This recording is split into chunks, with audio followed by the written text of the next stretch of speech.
We're on. Okay, I'm going to call to order the December 15, 2016 Board of Supervisors meeting. Please stand for the pledge. And Mr. Crowley, I believe it's your turn to lead us in the pledge. I pledge allegiance to the flag of the United States of America and to the republic for which it stands, one nation, under God, indivisible, with liberty and justice for all. Please remain standing for a moment of silence for those serving our country both at home and abroad.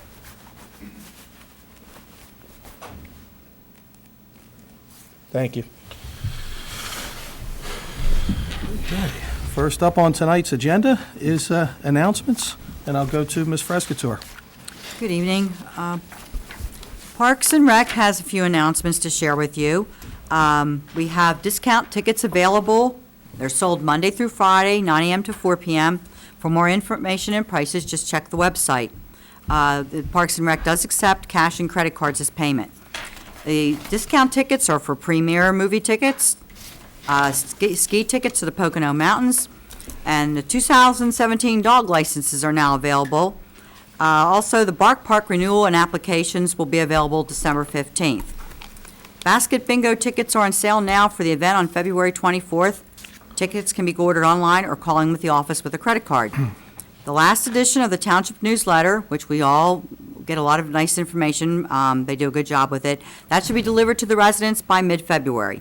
For more information on any of these items, please contact the Parks and Rec office at 215-443-5428 or visit the website. Also have one other announcement to make.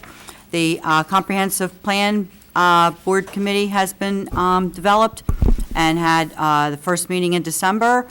Any residents that are interested in the comprehensive plan, which will affect our township for generations to come, please feel free to attend the meetings. They will be posted on our website. That's it, Mr. Chair. Thank you, Ms. Frescatore. Mr. Monroe.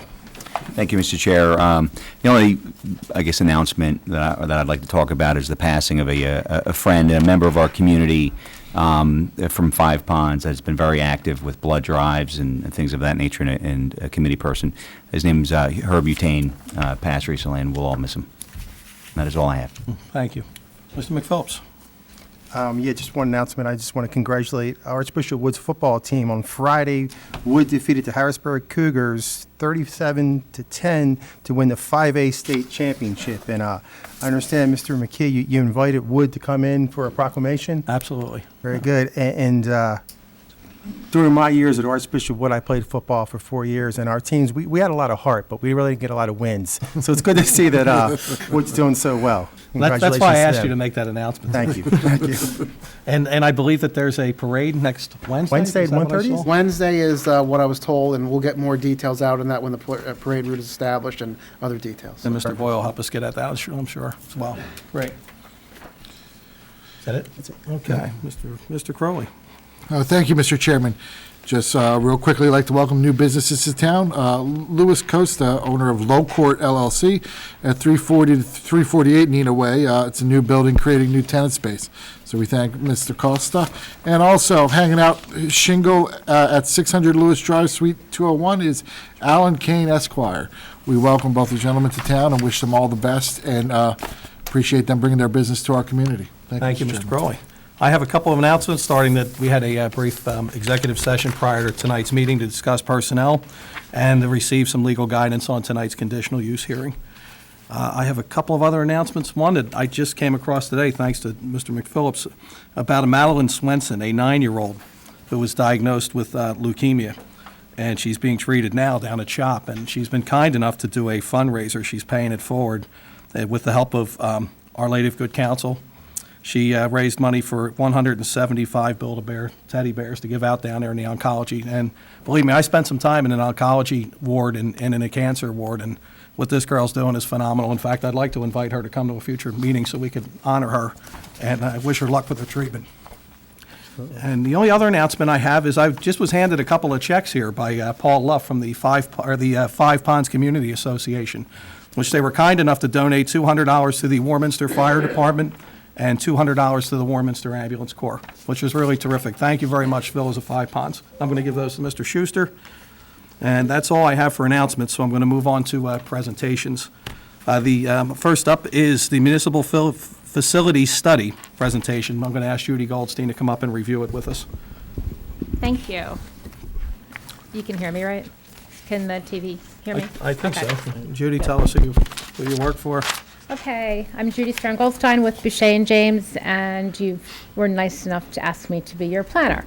And I've been tasked to perform a facility study, basically a study to determine the current and future needs of the township with respect to your various facilities throughout the township, with the goal being to provide the information to you so you can make intelligent, rational decisions ongoing to leverage the potential placement of municipal facilities and look out for the future economic, business, and residential health of the township. As you know, Warminster Township is home to over 32,000 residents and over 900 commercial businesses. It's a thriving place, and you have a plethora of municipal facilities to support those residents and businesses. Primarily, your facilities are located in 4 different areas throughout the township. The complex here at 401 Gibson Avenue houses your admin, your EMS, police, and the municipal authority. The public library is adjacent to Log College Middle School, and that library is accessed through Norristown Road.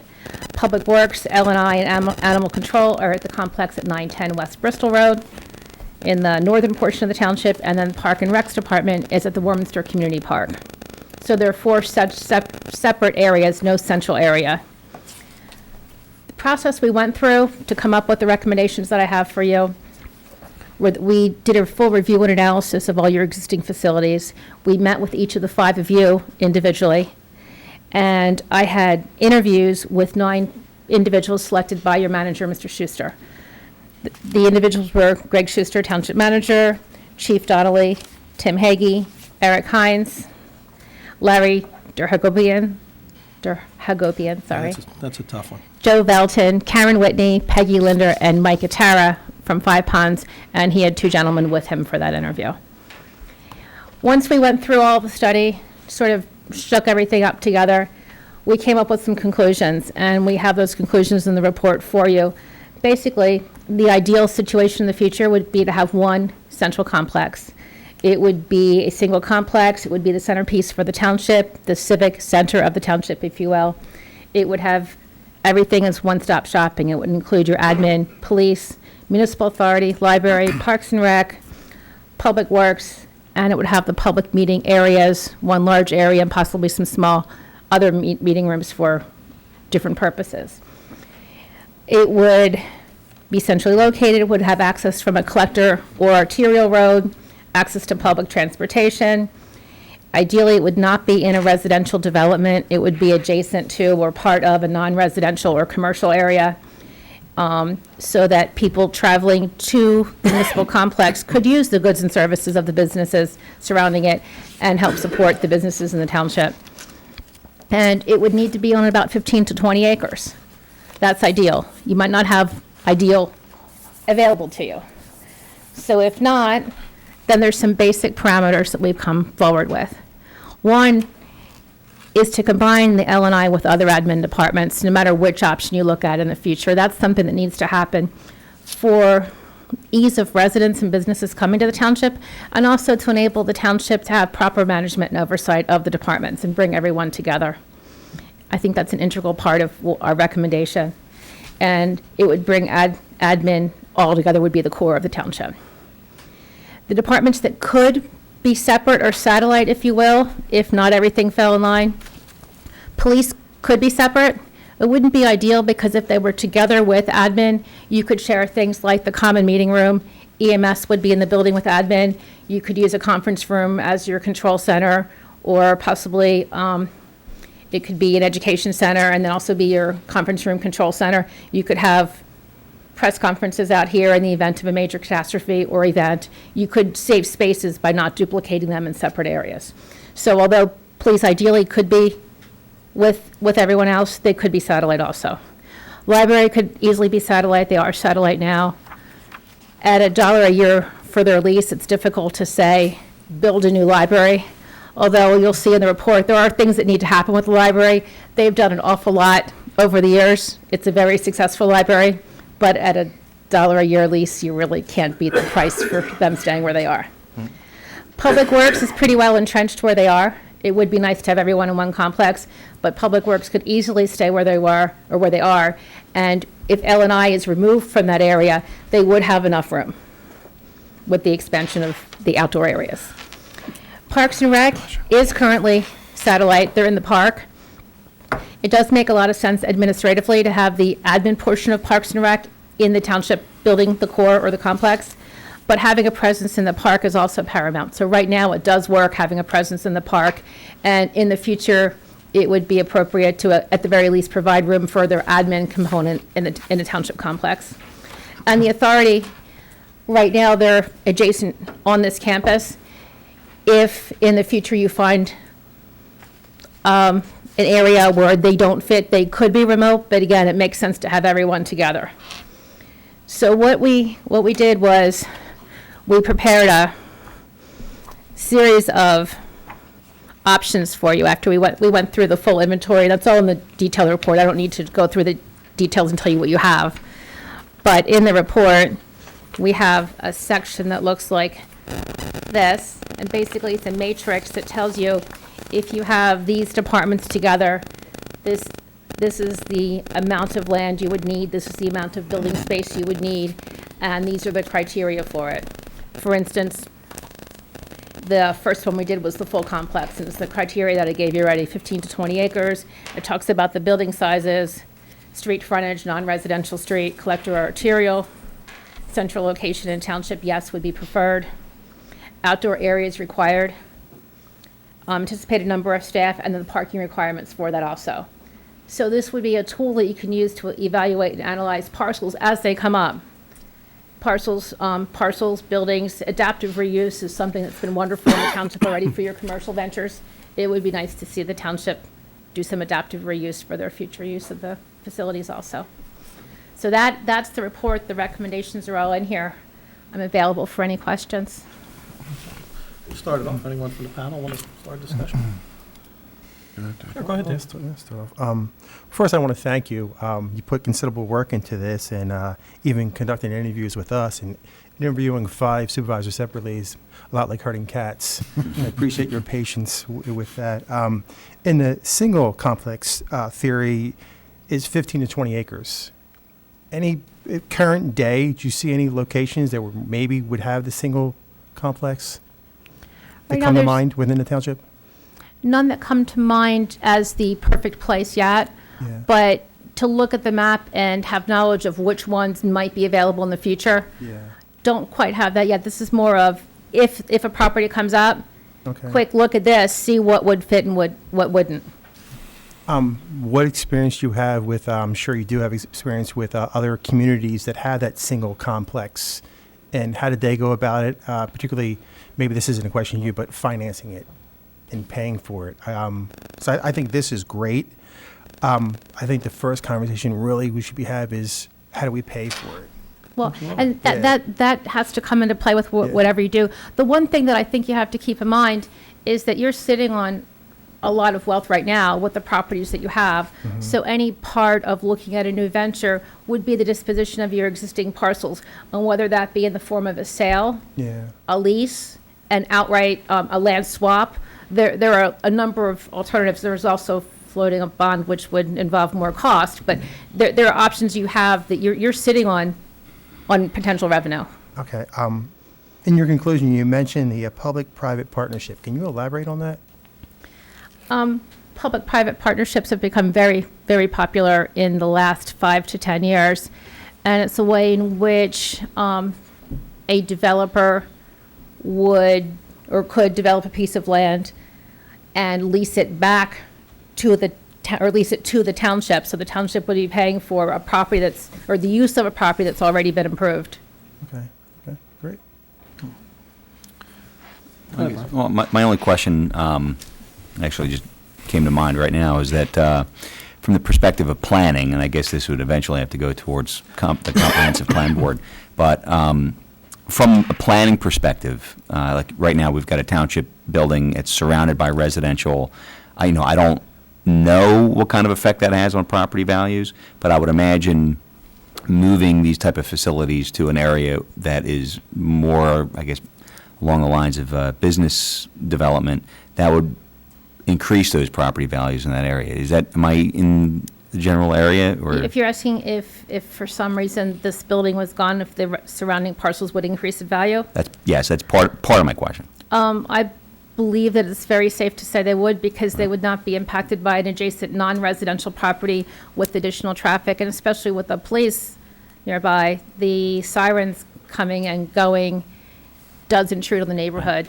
The concept of municipal facilities, or like the central pool or community center in the middle of a neighborhood, is like a 1950s, 1960s model. Think Levittown. Right. Each neighborhood had its pool, had its elementary school. They were each self-sufficient. People could walk to everything. Unfortunately, Warminster is not a community where you could walk to everything. Right. And from the perspective of building up a business district, I think governmental buildings that usually have a positive effect on the businesses around them, just from the perspective of increased traffic coming and going. Increased traffic coming and going, and also the people working in the building can be patrons of the surrounding businesses. Things like coffee, lunches. I'm going to talk about Country. Sorry. I apologize. Brian, No, I'm done. All right. Thank you. Thank you. do you have any experience? I had an opportunity last year to visit our former manager down in Conshohocken, where they built a new building, but it's also got a combination of commercial, retail, and do you see anything like that being feasible in Warminster, or is that unique to Conshohocken because of the makeup and the cosmopolitan nature of the town itself? The vision of a complex that might have some other components to it is not foreign at all. It's something for Warminster, but one single building of that size and Yeah, that's a shape, massive building, yes. That would not be appropriate in Warminster Okay. right now, but a mixed-use type facility where there is, say, a coffee shop, restaurant. The ideal situation is you have the whole civic center. Ideally, it's not going to happen, but throw in the post office and everything. Right. Small theater. That would be ideal. Think new towns in Virginia. Yeah, well, and that's a part of, at the last couple meetings of the comprehensive subcommittee that Kathy and I work on, and then at economic development, a lot of talk has always come up about town center, and then town center being a bit of a nebulous concept, one being a commercial town center, but also there being a community town center, somewhere where we can gather. For example, the Warminster Christmas tree here in the Warminster menorah are not. It's very nice. They're very nice, but they're not really on display for everyone. I was up at Percy last week, and you got sort of they've got advantages we don't in terms of geography, but they can have outdoor displays. There can be a central meeting place. I don't know if Kathy wants to jump in because I know she had this discussion with us, but in that type of complex, or if we were to, say, move into another area and abandon this area, I'd like to have some sort of area where we can have little, for example, and I know I'm rambling, so I apologize to everyone, Memorial Day Parade. The Memorial Day Parade always starts here. Now, obviously, things change, and the Memorial Day Parade can start somewhere else. But what if we left this area, we leveled all this, instead of selling it, turned it into a sort of a little square area where we could have a little raised platform or something here, or keep the flags. Is it ridiculous to think that we could leave this complex, level it, and not sell it? It's not ridiculous to think that at all, Right. but if money is a concern, it would be difficult to do that Right. and not get some revenue out of where you are if you need money to go somewhere else. And It's not ridiculous, but it would be, you would need a It's a creative, bit idealistic, perhaps. Well, Yeah. but I you know, need to yeah. dream. Yeah. And that's kind of what we're doing here. Yeah. I mean, We're throwing things out there to you. I don't want Yeah. the public to think that we're full steam ahead with this. This Yeah. is just No. taking a look from 30,000 feet. Would we like to get all our employees and our services under one roof, and how would we get there? What are our needs? Right, if you don't start with a dream, you don't have anything. I Something, think that it ahead. would be, I'm sorry, did I interrupt you, Jason? you please go ahead, I'll come back. I think that it would not be probably the best idea to have all the facilities in one place. I mean, Public Works, that would be difficult. But if you had like the major admin, like you said, that would probably be a great idea. I think what some of us on the board would like, we're growing by leaps and bounds in our township. Yes. We've got lots of businesses coming in, we have a lot of land development going on. We would like that, a central location, that people would have that sense of community that we don't have right now, because we don't have a square or anything like it in our community. And I think people would like that sense of community in our township, and I think that's what we're looking for. This first dawned on me 20 years ago when I moved here, when I had to get a building permit and I came to this building and they said, no, you have to go to Bristol Road. I pull in there and it looks like Stalag 13 from Hogan's Heroes, the gated fence, full with the kennel too. With That like I'd better like to serve our residents and businesses that are coming in to get permits and all that. And then you have to take your life in your own hands getting in and out of there because you're on Bristol Road. But that's I'm going back 20 years. I thought, if I ever get in a position where I could herd something along here to improve this, get us maybe into the 20th century instead of maybe the 21st. And from an administration point of view, it would be great to have those services under one roof, the L&I Yes. and. Because I think it happens all too often that people walk in here for a building permit and they're sent I over agree. to Bristol Road, all too often. And we'd like to better serve our residents and businesses. Right, you'd like to encourage people to be able to come in and get their business done as opposed to discouraging them from doing what they need to do and getting permits. Right. But I'd like for the comp plan commission to really dissect this, because I think it's a large part of what we're trying to do with the town center and things like that. I'd love for the comprehensive plan commission to further dissect this and report back to us. Agree. I guess the last issue I wanted to hit on was just sort of like the idea of a land swap. I would assume that, further building off this particular plot of land here, this land would have some value to it. I don't know how many homes we could fit or what could fit on here, but have you seen in your career successful land swaps? Yes? Yeah, just one or two examples, just so honestly, so when I'm talking to people, I can point to them and say, hey, this is what. I'll get some to you. Yeah. I'd rather not Yeah. till I talk to the people that I'm going Of course. to mention in public. Oh, no, that's fine. I just want some sort of guidance, because when Yeah. people hear land swaps, or we're going to do a deal with a private entity, there's always, and there should be, a good deal of skepticism about everything, and make sure that it's done on the up and up, and everything's on the Well, clear. a land swap is essentially a sale, but the equity that's being Right. transferred is land and sometimes additional funds with it. Right. No. So really, it's the same as a sale, it's just what the payment form is. It's just the terminology, I guess. Yes, it's just the terminology. Correct. It's the terminology when we're talking and planning words and we're just tossing it around like, person A has this great piece of property and they can't do what they want to do with it, but it would really meet our needs.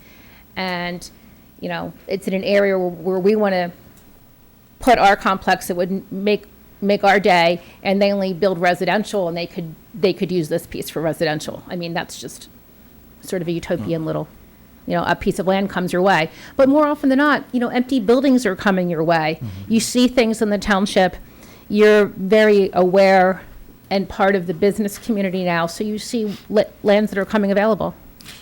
In terms of centralization and things like that, what's the feeling of the township, not as a real estate owner, but as a lessee, a renter? Say a developer came to us and say, hey, we'll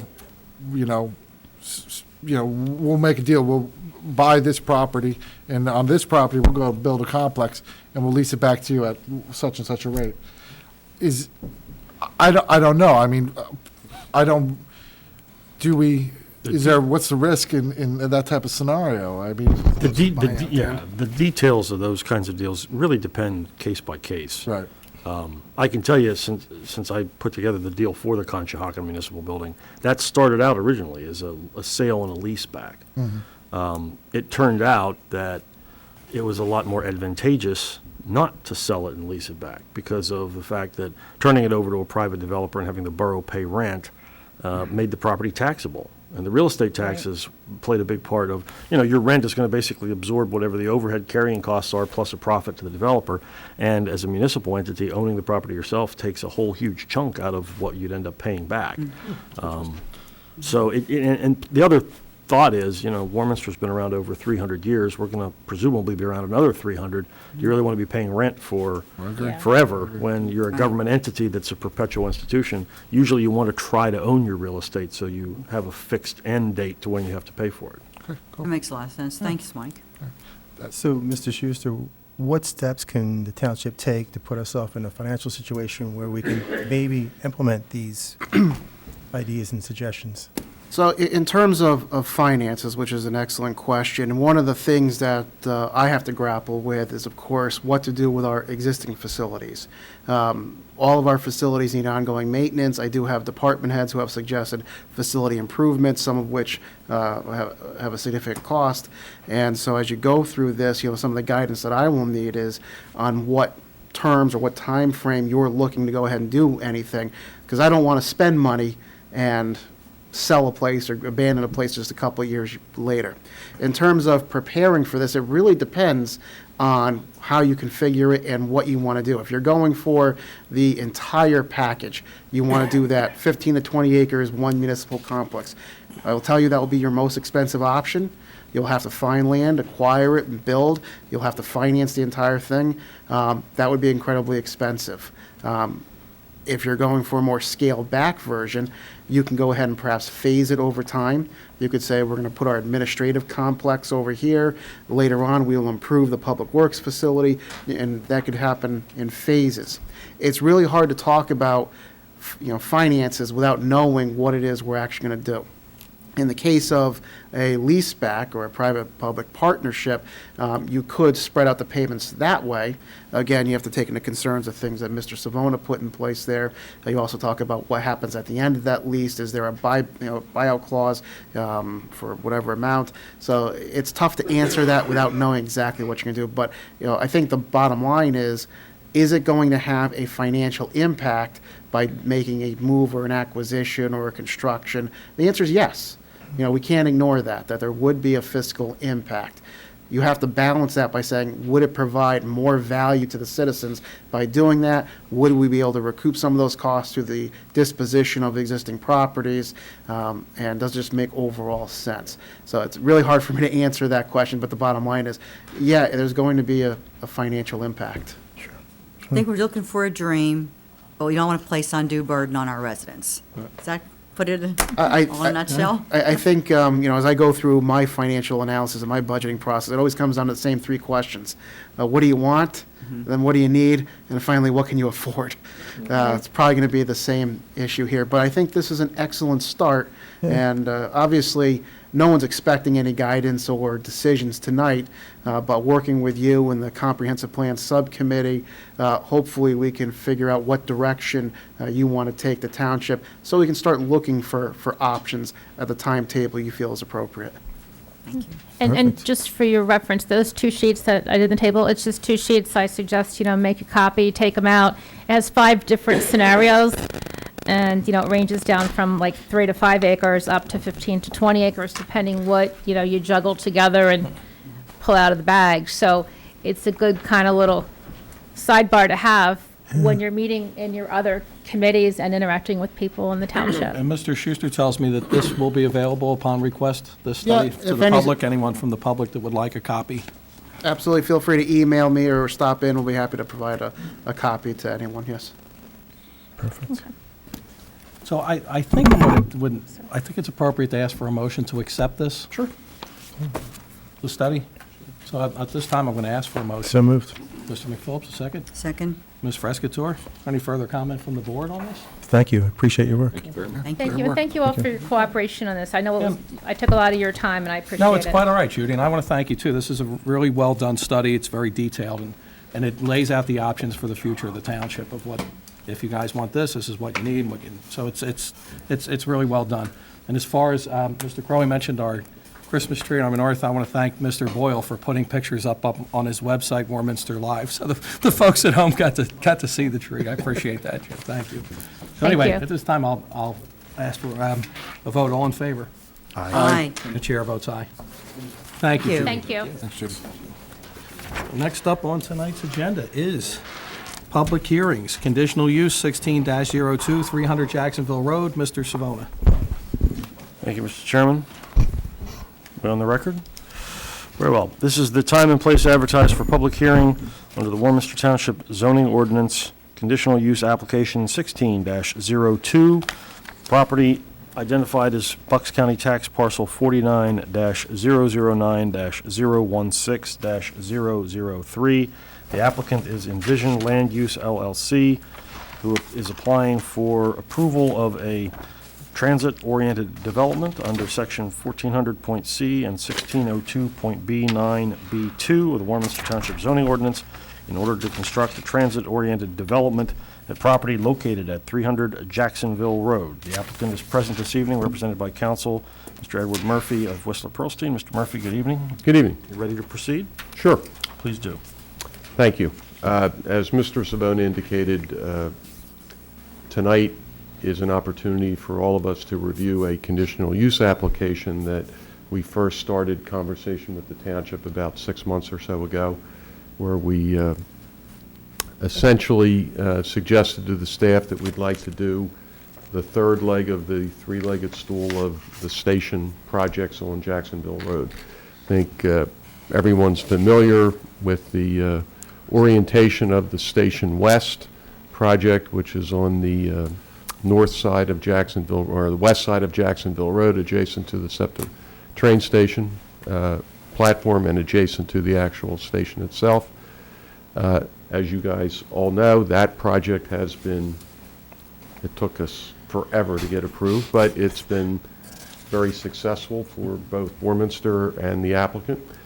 So much so that in the last couple of years, we've approached the township and recently got approval to construct the Station East across the street from the Station West. And as you folks also know, that's presently under construction. The third leg is a much smaller piece located adjacent to the Stowaway Self-Storage property, which is a property in between the Station West and the site which is under consideration tonight. The site tonight is slightly in excess of 5 acres, and our proposal would be to redevelop that site for a 24-unit townhome residential community that is a little bit different than your traditional townhome community, in that it would be developed by our client in connection with and in partnership with the Delaware Valley Residential Care Organization, which provides independent living opportunities for adult individuals that are affected by traumatic or acquired brain injuries. The approach would be to permit a maximum of 3 unrelated adults that would live in each of the townhome units. They would be served by a residential caregiver, not a resident in that unit, but a residential caregiver, 24 hours a day, so there would be 3 shifts, so there are 3 different caregivers for each unit. The units, and if Rob would put up the other slide, you can have a better view of the nature of the actual layout of the units, but there would be 24 units that would be surrounded by a central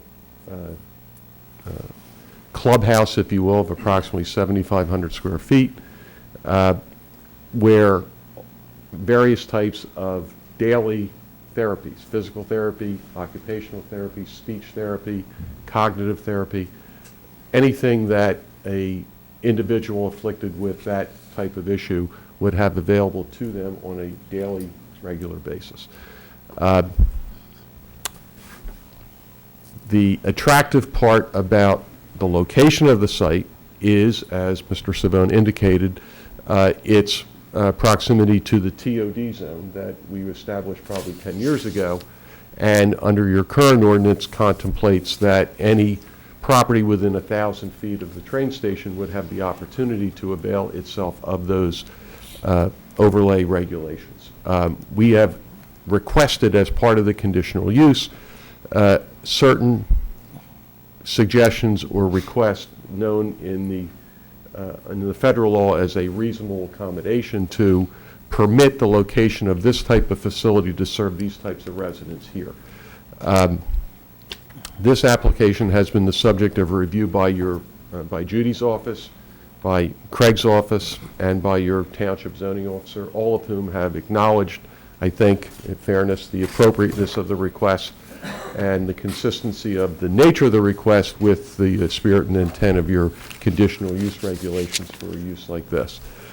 It's been the subject most recently of a meeting last month with your planning commission, who endorsed it as well. And tonight's purpose is to review the application with you and to address any lingering questions you may have about how this would work. I would say, just so that everybody knows, tonight is the conditional use element of it. It is not necessarily the land development plan. That plan would need to be developed, assuming this board would be supportive, and we would then go through the more traditional reviews by your planning commission and again by this body, as well as all your consultants. At the last planning commission meeting, however, it was a principal focus of the conversation was on what's referred to as the pedestrian connectivity between this site and how you would get to the station west and to the train station. We obviously would put a network of sidewalks across our frontage, and we learned at the planning commission meeting that one of the conditions of the self-storage approval was the requirement, if the township asked, to install a sidewalk across their frontage. I'm not clear tonight whether or not the township would make that request of that owner, but if not, we're prepared to provide that residential pedestrian connectivity to make sure we can get access to it. One of the other nice things about this is that the caregivers, some of the caregivers, would have access to this facility via their own public transportation for the train. So it's a symbiotic thing. I mean, it's good for residents if they want to have, as part of their therapy, day trips to different places. They can access the station. But for employees that wouldn't come locally, they would be able to access the facility either by bus or the train. So there is a single point of access on Jacksonville Road. Again, stormwater, it's set back off the road. There's a nice buffer setback. And again, the focus would be on trying to provide care that is centrally focused around the clubhouse, if you will. And that's where all the daily occupational types of therapies would occur. That's where everyone would take their meals. So it is designed to be an integrated community that would be self-sufficient to the extent possible and to maximize the therapies for the benefit of those residents. So that's the overall nature of the request and the reason we're here tonight, hopefully to seek your support for it so we can take the next step. Well, I have to say, your first venture that you did with, next to the train station, the first complex, was highly successful. It's aesthetically very, very nice to look at. This also looks like this would be a really good place to put the residents there where they have access to the train and all. Now, the residents, would they be able to access the train too, or would they have to be with a caregiver at the time?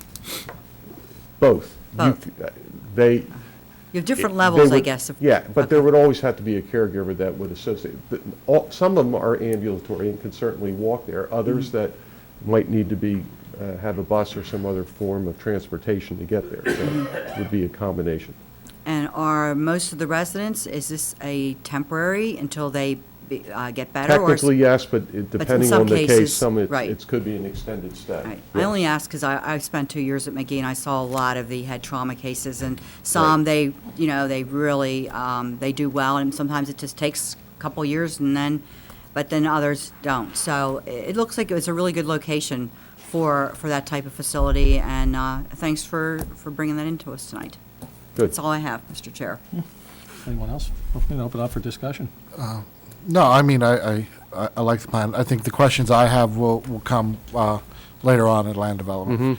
I mean, the only thing that pops in my head, and I'm sure you already thought about it, is just on the back edge of the property, with being so close to the tracks, I assume it would be fenced off, similar to the station. That question box. came up at the planning Yeah. commission. There'll be a combination of fencing and extensive buffers around the perimeter to Right. make sure Yeah, and then. that there and wouldn't be then- any breaches. I'll be honest, I would, you know, in an area where it's highly industrial at the moment, and in no way a slight towards those businesses, we count on those businesses, it would be nice to see a area greened up a bit and. And this is, and I yeah. should make it clear, this is a fully taxable, rateable Oh, yeah. for the township. This is not any type of nonprofit Yeah. approach, so it does present a good rateable. And I've been involved in this process from its inception a long time ago. Would I stand here tonight and say we always envisioned a use like this being part of the TOD? No.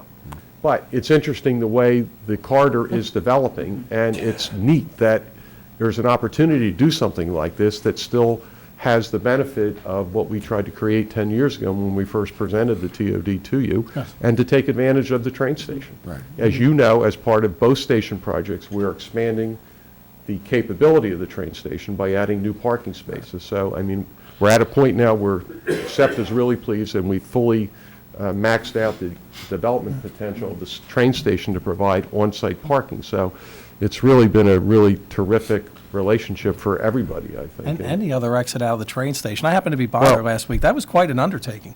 Engineered Yeah. project. That was no joke. It is not, Yeah. yeah. I just had one other question. So each unit has 3 shifts of caregivers? Yes, Wow. And there's but they one, do not live there. No, I understand. I mean, no, that's terrific. I mean. No, they're there to work, Right. and to work with the residents Yeah. throughout the day and evening, right. and there's one caregiver per house. Do any of the residents work? They do not, Okay, nor do they just drive. curious. Okay, That was the other thing. We show 109, or whatever the number is, parking spaces, which is well in excess of what we could ever contemplate using. But I think the approach during land development would be to suggest if we could reserve some of the spaces in green and not build unnecessary impervious and put them in if we need down the road. But we're probably at a point where most of the people that would be driving would be the therapists coming on a daily basis. It's not going to be residents, obviously. right. So Now, it's a secure community, though, in terms of, is it gated in the front? I'm not sure about gating, but it will obviously be secure Right. through either fencing, landscaping, et cetera. But Yeah. again, it's 24/7, people will be there. Oh, looking, yeah, so- I'm honestly, I want to keep people out who don't belong there, then, you Right, know. we do too. It's yeah. not for fear of who's there. Yeah, it's I'm for not others worried about coming. who's in there. I just, Right. want, you know, Understood. get a bright idea. Wandering off, that would be Right. horrible. Who'd be responsible for maintaining the houses? We would be, right. Great. And they are going to be built in the style of The TOD. Station West, Station East, so it's all going to look uniform, Yeah. so. And that's been a nice improvement along that corridor, as far as I'm concerned. You guys should be really proud of the way It that's is- developed, it is and is beautiful. continuing to develop. Now, who will do the maintenance on these buildings after the project is completed?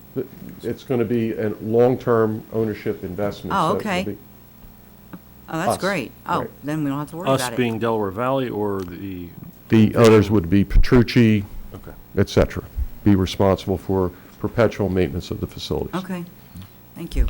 I like that it's a way to be inclusive and also improve the area. I mean, it's a Agreed. I it's think a it's a win-win. Win-win. Win-win for everybody. That's all I had, Mr. Chair. Anyone else? I would like to ask anyone from If the, I could do some Yeah, housekeeping. and Mike, I first. don't know if you want to mark for exhibit That's the what I review was- letters I and, was about okay, to you want to do do that. that before I ask?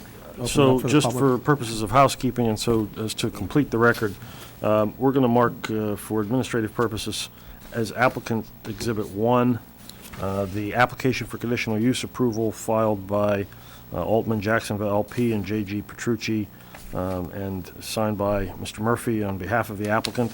That application dated October 17th, 2016. Applicant's Exhibit A2. I will separately mark a letter also dated October 17th, 2016 from Ed Murphy directed to my office with respect to the request, the detailed request for the reasonable accommodations and the explanation of the basis for the request for those accommodations. Flip through. Next, I'm going to mark as applicant, Applicant Exhibit A3, a copy of the November 10th, 2016 review letter from the Township engineer concerning the engineer's comments regarding the conditional use application that's under review. We'll mark as applicant's Exhibit A4, a copy of the November 14th, 2016 review letter of the Township planner, Boucher and James, concerning the request for conditional use. Exhibit A5 will be the November 14th, 2016 review letter of Gary J. Smith, Township Deputy Zoning Officer, concerning his review of the conditional use application that's presently under review by the board. And finally, as applicant's Exhibit A6, the November 21st, 2016 review letter of the Director of Emergency Management, Joe Velton, and the Township Fire Marshal, concerning his comments with respect to the proposed conditional use site plan. Do you have any other witnesses, evidence, testimony, or exhibits, Mr. Murphy? I have no other, and I would move those exhibits A1 through A6. Without objection, they'll be admitted. Thank you. Any other public, at this point, we are in a public hearing. If anyone here is interested in the application and wants to make a statement on the record for the board to consider as part of the consideration of this particular application, understanding that the application before the board this evening is simply to determine whether a transit-oriented development such as what's been proposed is appropriate on this property in this location. Any issues relating to the land development, the layout, the access, the ingress, and the construction of the improvements, stormwater management, et cetera, would all be reserved for the land development application, which has not yet been submitted. Correct. But if anyone has any comments with respect to the merits of the transit-oriented development conditional use application or anything we've discussed this evening, now would be the time to step forward and testify. I'd ask when you do so, if you just step forward, give us your name and address, and remember the court reporter's taking down what you're saying, so speak slowly and clearly. My name is Larry Menkes. I'm a resident of 741 Clifford Street. Spell your name, last name. Menkes. Thank you, Larry. And my committee affiliation has nothing to do with this. I have a couple good issues, actually. First of all, I've been living with a spouse who has traumatic brain injury. I've spent the last 9 months dealing with this. I am involved in a Veterans Green Jobs project, which does use or intends to use veterans with TBI and other conditions for the employees. And I think that it's an incredible need. There is an incredible need for such a thing out here. There are far too few places where these people can be, especially in a surrounding that is pleasant and home-like if possible. That said, I would like to read, I spent almost 5 years on the Delaware Valley Regional Planning Commission and probably close to 15 years with Post-Carbon Institute, where we were dealing with a lot of these issues.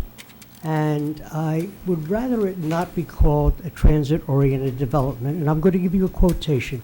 Is a mixed-use residential and commercial area designed to maximize access to public transport and often encourages or incorporates features to encourage transit ridership while dissuading the ownership of automobiles. Now, I think that access to the station for the employees would be essential for that. I don't know where the businesses that exist along there, like Dunkin' Donuts, went to on this drawing or plan, but I think that they barely qualified. I know the original plan for the first development was to have businesses on the ground floor, which is a traditional TOD. This, to me, does not meet the classification, and that's just a technical thing, but it really isn't. It's development near the train station, and I think it could be taken advantage of in many ways. I have a couple concerns.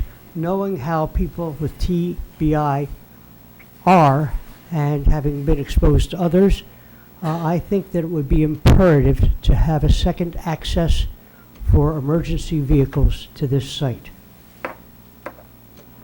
And that's one of my major concerns. The other part of it, and I don't think that would be difficult to do, the other part is that, you know, in terms of how we work on the Environmental Advisory Council, is I would like to see better stormwater management, 21st century stormwater management, which could be pervious paving and perhaps green roofs. And I would also like to see this facility meet some of the better standards for building quality. It would save the owner a lot of money.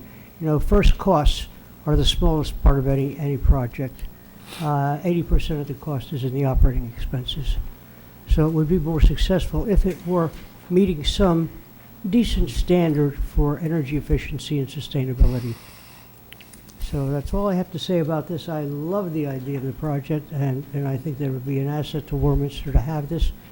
There may be a chance that my wife will wind up in some place like this, so at the moment, we're struggling along. Thank you. Thank you, Larry. Thank you, Larry. Anyone else from the public like to make a comment? So, Anything else, Mr. Murphy? No, I'm good. All right. And unless there's any other comment from the board, I think the applicant's concluded his case. We can close the record without the introduction of further evidence or testimony. Mr. Chairman, it's the board's pleasure if you want to vote on this and direct me to prepare findings of fact and conclusions that are consistent, or you want to defer action until January? I think I'd like to prefer action till January, but I want to take the board's temperature. It's not solely up to me. If Mr. Savona suggested, I trust his judgment on this. It's purely up to you. I mean, if there are no issues that you have concerns about, you could vote. You could take a vote this evening that would enable them to move forward with their planning in a timely way, or you could defer and we could prepare findings and discuss it at a later time. It's really up to you. And I'm going to leave it up to the board. I'm prepared to vote, but I mean, that's totally Is there, up to the is it, board. I understand, can you elaborate at all that these residents are currently under a time crunch in their current position? Is that right? Or is that something we can't really discuss? You've probably read over the course of the last year or two that this company was previously located in Chalfont Borough. They've had to relocate from there. They're now in a temporary location in the Norristown area. But ultimately, are we under some pressure? Yes, but I would defer to Mr. Savone and the board as to what your comfort level is. All I would suggest is if the board is not comfortable voting tonight, I would hope you could still give me some indication that you're supportive, because we would like to continue on with the land development process and get the plans in as soon as we can. Call the motion. Yeah, I'm I okay think with I'm going this. to direct Mr. Savona to prepare a motion. I mean, Call the motion. Just a yeah. quick question. I mean, I just to make sure, yeah, what is it that we're going to decide? I mean, Just, tonight, the motion would be to, I might as well launch right into it. The motion would be to approve the applicant's requested conditional use approval for a Use 9 transit-oriented development located at the property at 300 Jacksonville Road, subject to the applicant being granted reasonable accommodation under the Federal Fair Housing Act from the following sections and provisions of the zoning ordinance: Section 1602B9C1A, 1602B9C1B, 1602B9C1C, 1602B9C2B, 1602B9C2E3, 1602B9C8D, and 1401G. Those were all recommended by the Planning Commission and are deemed to be reasonable accommodations to permit the development of this TOD at this location to serve this population of proposed residents. And for the public's edification, those are all various dimensional requirements, setbacks and such. There's no substantive use deviations. These are all adjustments to the plan that will enable them to develop the TOD at this location. The conditional use would be approved, subject to the applicant's compliance with the recommendations and comments as contained in the review letters submitted as exhibits in the hearing, and the applicant's development of the land development plan consistent with the site plan that was presented to the board in the conditional use proceeding this evening. It would also be subject to the final preparation and filing of an appropriate adjudication, including findings of fact and conclusions, to Understood. be prepared by my office and submitted within 45 days of this hearing. So moved. Is there a second? Second. Ms. Frescatore, is there any other further discussion from the board? Any from the public? Okay, seeing none, I'm going to call the question. All in favor? Aye. Aye. And the chair votes aye. Great. Thank you, very Mr. much for Murphy, your and I ongoing wanna cooperation. Thank you. Thank George Reeves and Petrucci. I don't let you get out of the room without saying again that Petrucci has invested $75 million in Warminster since 2009, and we're very grateful for the investment in our town. Good. Thank you again. See you soon. Happy holidays to you. Okay, while these guys clear out, we'll get ready for public comment.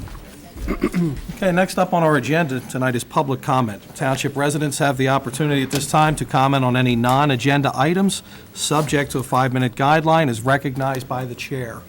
Is there any public comment? Okay, no public? Larry? We knew we weren't getting by without you, pal. Come on up.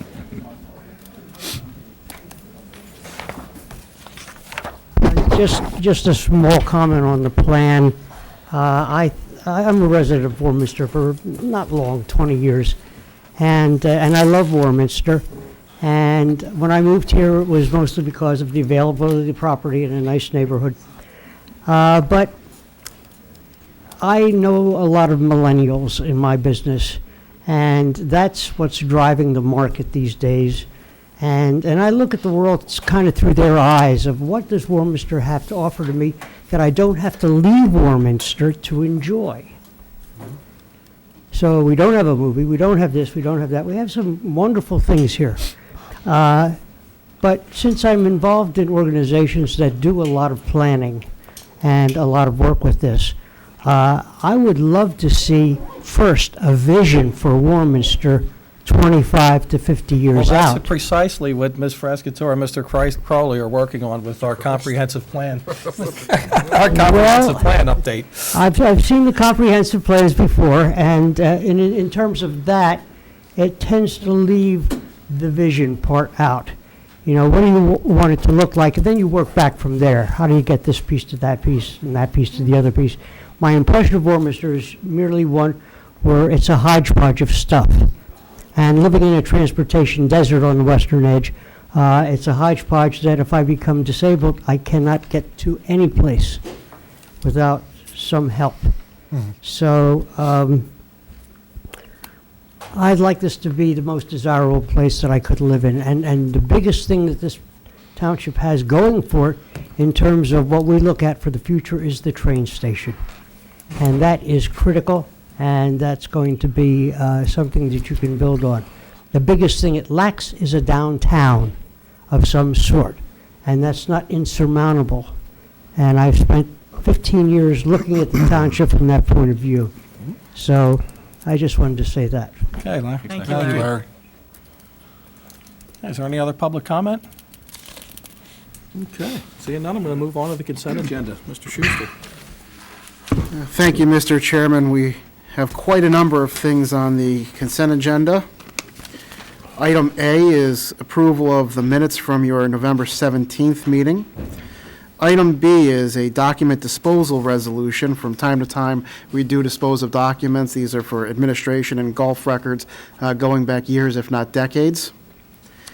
Item C is consider approval of a dossier systems contract for fleet software. We currently use a PC-based system. This would transition to a cloud-based system, so we don't have to host the software or pay for any additional hardware upgrades. Item D is to award the snow bid. If you recall, at the previous meeting, I asked to pull this from the agenda because we had a technical deficiency with the one bid that we received. We went out to rebid. We tried to drum up as much business as we could, and we got the same single bidder as before. So we are recommending that we award this contract.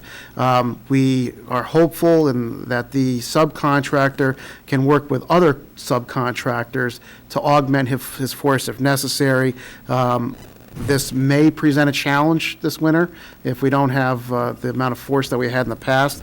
We're going to be monitoring this, and we're going to look for ways to address this winter as well as going into next winter. But right now, we only had a single bidder. Item And now we're on to the escrow releases. Item E is a professional services escrow release for 288 York Road. Item F is a professional services escrow release for 1028 Catalpa Road. Item G, another professional services escrow release for the previous Warminster Swim Club. Obviously, we acquired that property, so their development has come to an end. Item H is a professional services release for 216 Maple Street. Item I is professional services escrow release for 519 East County Line Road. Item J, a professional services escrow release for Elon Group of Jacksonville Road. Item,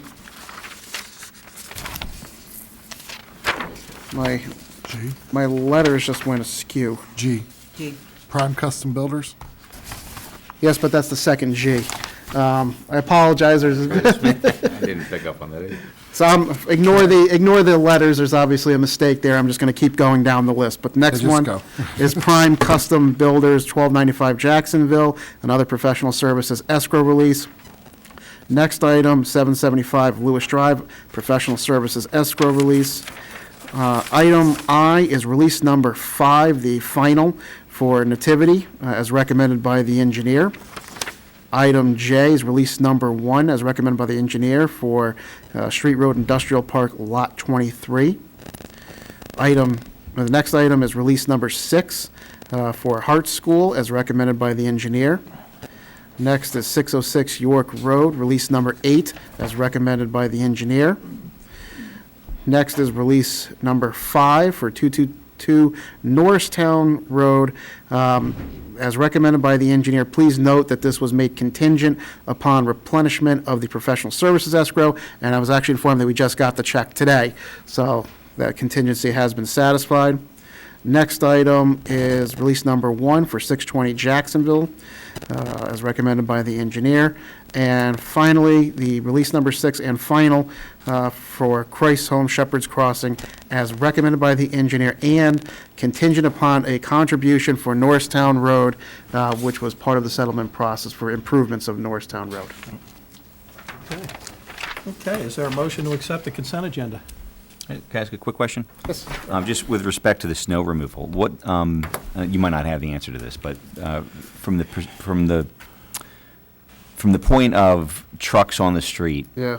with comparison to what we had during the storm of the decade last year, what's the difference between last year and this year? I don't have a number, Okay. but based on what we have, it's going to be less. The key is going to be if the subcontractor can go out and find other people to work with him. This also doesn't preclude us from going out to bid yet again. Okay. It's just tough as we get farther into the winter season. So we'll be exploring options. Hopefully, we won't get that, 12, 16, 20-inch storm. But obviously, not having the contractors we've had in the past could be a potential issue. Okay. We tried to sweeten the deal when we went out to bid this time by providing some minimum hours and to try and get more people to come in, and even that didn't work. So we're going to have to maybe adjust our approach for future seasons. But whatever happens, Public Works, the contract, we'll find a way to get it done. And we have a great director now, so. Absolutely. Eric is looking forward to the challenge of winter. Oh, Yeah. good for him. That's all I have. I had a question. Yeah. On the first H, which shows up. Yes. 16 Maple Street subdivision. Yeah. What type of escrow is that? These are, when I say professional services, they all fund the escrow to pay for the legal and engineering services that go along with the approval of the project. Once the project is completed and everything is signed off, they request those funds back. Right. This one's a little bit different because the second lot was sold. All right, that's what I thought. yeah. So that developed, the new owner has posted a replacement cash escrow and a replacement letter of credit, so we're giving Mr. Petrowski his original escrow back. Okay. All right, yeah. So we still have the same amount, just from a different source. No, because, yeah, I was just curious, because I saw that project, that they're going full speed ahead, putting Yeah. the other two homes in. Correct. So I was just curious that it was sold off, and then, so there's a replacement escrow from the new owners. It's already been Yep. posted. And Mr. Pietrowski's getting back his previous escrow. Correct. Okay, thank you. That's all I had. Okay. Okay, is there a motion to accept the consent agenda? Motion. Mr. Monroe, second. Second. Crowley, any other comment from the board? Any from the public? Seeing none, I'll call the question. All in favor? Aye. And chair votes aye. Motion carries. Move on to treasurer's report. Mr. Monroe? Thank you, Mr. Chair. I'd like to make a motion to accept a supplemental bill list, and a transfers. The supplemental bill list dated November 23rd, 2016, in the amount of $702,716.54. A bill list dated December the 15th, 2016, in the amount of $2,677,309.83. And for the total of those two, it's $3,380,026.37, and the November transfers total amount was $2,789.58. Okay, is there a second? Second. Mr. Crowley, any discussion from the board, the bill list? Not for me. Any from the public? Seeing none, I'll call the question. All in favor of accepting the bill list? Aye. Aye. And chair votes aye. Motion carries. November financial statement, Mr. Schuster. Thank you, Mr. Chairman. Again, everything is still trending very positively. Our revenues continue to be above budget. Our expenditures continue to be below budget. We are going to have some significant expenditures at the end of the year with some of our pension payments, but that is anticipated. So we are shaping up, as I've been reporting, to end 2016 very positively. As the year closes, we'll of course be able to provide better financials, but all signs are positive. I did want to make note that there were two unusual upticks in two revenue line items, both positive. The first is we had a significant uptick in the LST line item, which is very strange because if it does grow, it usually grows gradually over time. We had a significant jump. I mention this because LST, that's the money that's taken out of the paycheck every single week. When you start seeing an increase in LST, it's usually followed by an increase in EIT. But to have a jump this big is somewhat unusual. It's we're around $700,000 this year, and last year we collected around $620,000. So that's a substantial jump over last year. And I don't know the reason why, but we're looking into that. The second unusual uptick that I saw was the cable franchise revenue, which has been pretty stable over the last few years, but that has had a significant jump up as well. I don't know the reason. It's very unusual if this would just jump like that, but we're trying to get some information. But obviously, there's nothing negative about those two things. I just wanted to highlight those. So is that based on the number of, because I remember they were in here a couple of years ago, that number of people actually, what would cause that to jump? More subscribers? Or Yeah, in absence, More subscribers, it could be, it's not an increase in the fee, no, that's the what- fee is yeah. fixed at 5%, Yeah. but what's been happening, a lot of the cable contracts in the area are coming up for renewal. Verizon and Comcast are staggered, but as a part of the renewals, a lot of municipalities have been doing audits of the franchise fees. I've seen this same uptick in a couple of other places, so it could be that Comcast is doing some internal evaluation and paying the franchise fee on all of the categories of things that are that it's subject to, which could cause you an uptick. And I don't know if you remember, because this was quite a few months ago, but we engaged through the Bucks County Consortium, the Cohen Group, to go ahead and work with the other municipalities for renegotiating. And when we had the option of either not doing an audit or requesting the audit, and I requested that we do the audit. So this could be as a result with that, but that would be just Verizon. It wouldn't be Comcast. So that could be a reason, but we don't have any answers. I just wanted to highlight it. no, we'll take more money. Yeah, absolutely. That's all good news. Okay, is there any questions for the Township Manager on the financial statement? No? Okay. Going to move on to the Budget Amendment 2016, number 3, Resolution 2016/50. Mr. Schuster? Thank you, Mr. Chairman. This is the third and final proposed budget amendment for 2016. As you know, from time to time, we readjust our accounts based on actual expenditures or what we believe will be incurred. This proposes a number of changes in various line items in the general fund, in the library fund, Parks and Rec fund, Golf Fund, and Highway Aid Fund. A number of them, the majority of them, I would say, are not substantial. They are just moving from line item to line item. There's a few jumps in there, both increases and decreases. If there's any specific questions on any of the line items, I'm happy to answer it. But again, this is the final proposed amendment of the year as we get ready to close out the fiscal year. Okay, is there a motion to accept the budget amendment? Motion? Ms. Frescatore, second? Second. Mr. Monroe, any further discussion on the action? Any from the public? Seeing none, call the question. All in favor? Aye. The chair votes aye. Motion carries. Okay, we'll move on to unfinished business. Item A, motion to approve the 2017 budget. I'm going to pass that along to Mr. Schuster for review. Thank you, Mr. Chairman. All three items under unfinished business are related to the budget. We have had several public discussions, including a workshop on the budget. It's been in front of the public multiple times. It has been properly advertised as required by the second-class Township Code.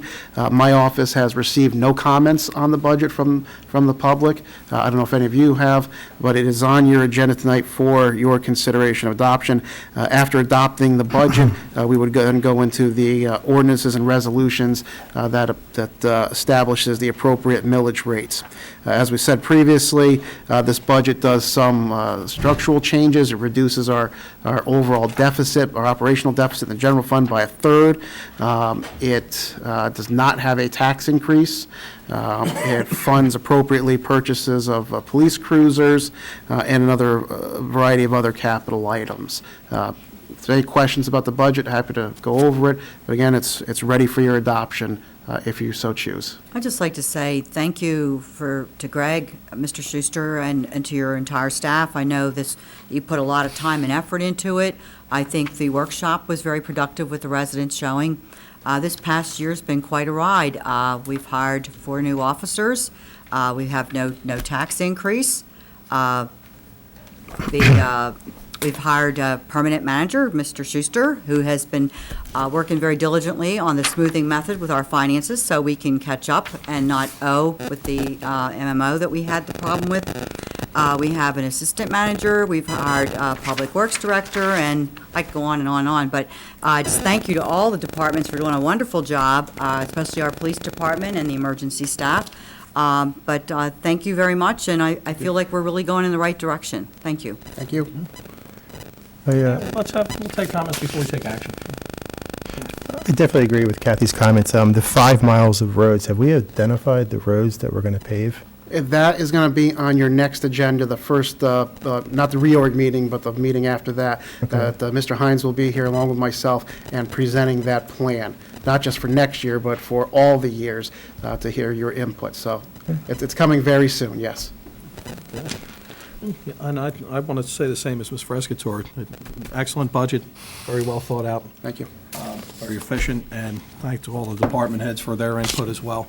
And the best part is that there's no tax increase to our residents, and myself as a resident too, grateful. But if there's no other discussion from the board, I'll call for a motion to adopt the Motion. budget for 2017. Ms. Frescatore, second? Second. Mr. McPhillips, any further discussion from the board? Any from the public? Seeing none, I'm going to call the question. All in favor? Aye. Aye. The chair votes aye. Motion carries. Nice job, Greg. Thank you. Item B, consider adoption of ordinance 735, library ordinance revision. Yep. As part of the budget, there is adjustments of the millage rates. As I stated previously in the workshops and other presentations, some of the millage rates went up, some of the millage rates went down, but the overall bottom line remains unchanged, preserving the no tax increase. So the library tax that is collected is established by ordinance and not resolution, which is why you're making an update to that ordinance tonight to adopt that millage rate. Okay. Okay, is there a motion to adopt ordinance 735? So moved. Mr. Crowley, second? I'll second. Mr. Monroe, any further discussion? No? Any from the public? Seeing none, I'll call the question. All in favor? Aye. Chair votes aye. Motion carries.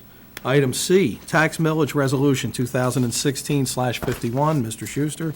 Thank you, Mr. Chairman. Just to finish up, this is a resolution approving all of the millage rates for 2017. I'll just read them off. The general fund will be 11.09, ambulance 0.13, fire 1.25, library, which you just did by ordinance, but you're reaffirming by resolution, is 1.85, Parks and Recreation 2.0, Debt Service Fund 0.75, for a total millage rate of 17.07. Additionally, with this resolution, you are setting the trash fees, which remain unchanged for next year, including the senior discount. Okay. Is there a motion to accept the resolution 2016-51? So moved. Mr. McPhillips, is there a second? I'll second. Mr. Monroe? I just, Any- just Sure, a quick discussion? question on the, on the trash pickup. Yeah. We're also providing an additional service with electronic pickup, right? Wasn't that added at some point? It's a very good question, and Mascara owes us a proposal on that. Ms. Frescatore and I did sit down with them, it was about 3 months ago or something like that. so- March, we're going to have something in place for our residents. So it is something, Yes. it is something that the proposal would be at an additional cost. Right. And we'll have to figure out the mechanism to go ahead and execute that. One of the things I would like to look at when it comes time to redo this agreement, which is in, believe it or not, it expires in 2 years, it would be inclusion of electronic waste. There are challenges with that simply because there's no money anymore, so it's going to be an additional fee where we'll have to roll that into everyone else's fee. But we're working on that, and definitely it's going to come up Because when we renew the We're running out contract. of places to take these electronics. Right. Best Buy doesn't accept them anymore. Yes. When you do your manager's report, make sure to mention that event coming up this weekend. You'll- Oh, yeah, I saw that. Oh, Right. I forgot the details, but okay, Get yes. it, or can we put it back online? Yes. For people, because I'm going. I've got We're old going. CRT TVs that gotta go. It's Montgomery County is working with, so yeah, I'll get that up there. Thank you. Okay. I'm sorry, I didn't mean to All right, hijack we have it. a motion and a second, then I'm going to go ahead and call the question. All in favor? Aye. And the chair votes aye. Motion carries. New business, proposed fee schedule for 2017. I think we're going to ask Ms. Zimmerman to come up. Yes, Present.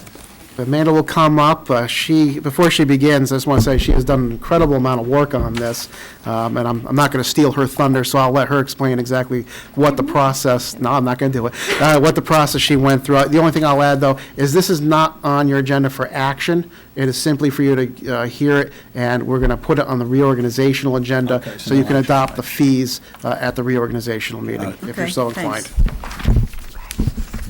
Okay. Like Greg said, we've been working on updating our fee schedule and making it more user-friendly and more aligned with our ordinances, because the fee schedule that we've had for the last several years is not really in line with what everyone else is doing, and it's kind of hard from a contractor and developer and even myself standpoint of figuring out what fees are for which.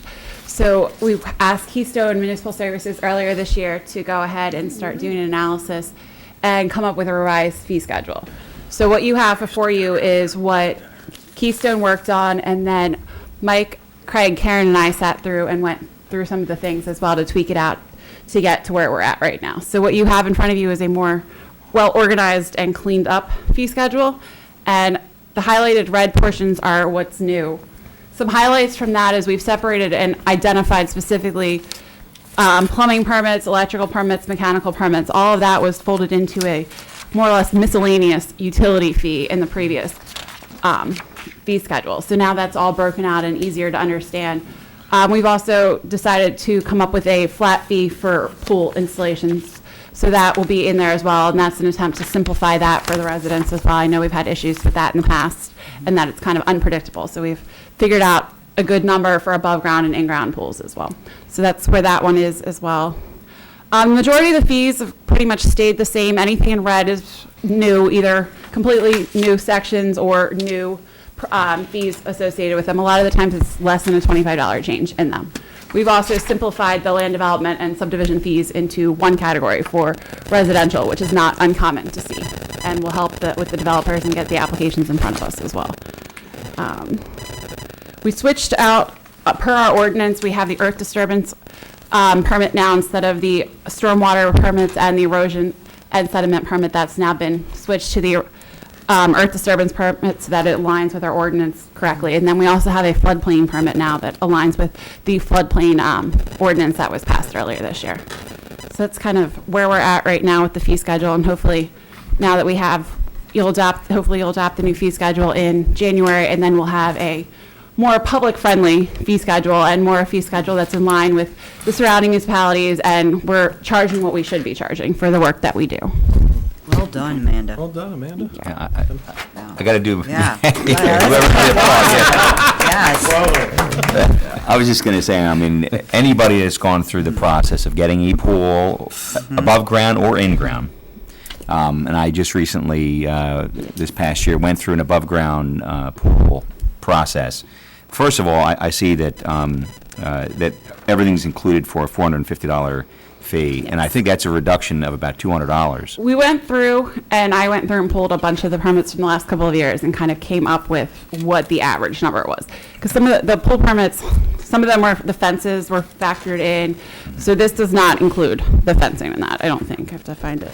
It says, yeah, it says including fencing, Including the fences, okay. electrical, Yeah, so we went mechanical. through, I did go through and figure out what everything was and spent a lot of time pulling the permits, so that's kind of where we ended up at, Well, figuring the math out. Long overdue, so thank you Yes, very I much. knew that was a priority of this board, to simplify Yeah, the yeah. pool and the pool permit specifically. Yeah, And so my intention is to then use this fee schedule and simplify our actual permit, so that there are less pieces of paper, and it's easier for the residents to fill out when they want to do pools or just general additions or changes to anything in their homes. Making all our lives easier and our jobs. We're trying very hard. It was Thank like you. the yellow pages for a pool. It scared me so much, I went down to shore and bought a Yes, place. I so thought, I was told.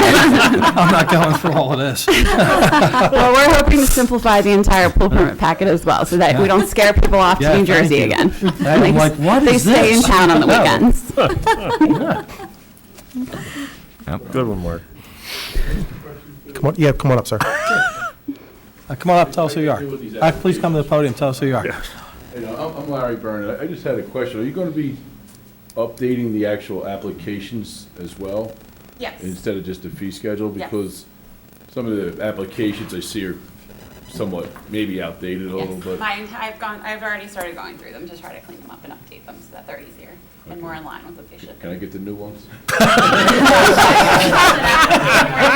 January 1st? Hopefully we'll have them ready by Writable then. If not, by the PDFs end of the month, online, we'll be in Larry. good shape. Okay. All right. Thanks again. Thank you, Larry. Does anyone have anything else for Amanda? Put a lot of hard work into this. I Thought, think Amanda, great. you're off to a great start here. You really are. We appreciate it. Thank you. Next up on our agenda is item B, Warminster Ambulance Corps Agreement of Service. I'm going to give that to Mr. Schuster. Thank you, Mr. Chairman. Earlier this year, the Warminster Ambulance Corps approached us with some concerns over their finances. Obviously, all ambulance services are experiencing difficulties as a result of the new insurance regulations that are out there. They were seeing less, they were able to recoup less funding, and that's had an impact on organizations such as the Warminster Ambulance Corps. So I examined ways that we could financially assist them, but at the same time, I also wanted to memorialize everything in our relationship through an agreement which to date was not in place. We did have an agreement, or do have an agreement, that went back to 1998, but it was only about a page or two. It didn't talk about any of the services. It really had to do more about what tax levy we were going to do and then funnel it over to the Warminster Ambulance.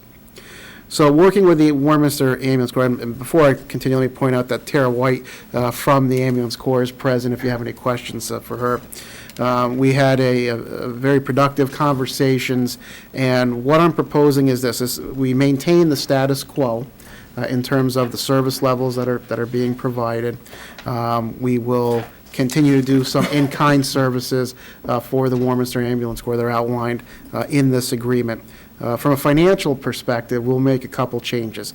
And these changes have already been put in place in the 2017 budget, which you adopted, which I've highlighted previously.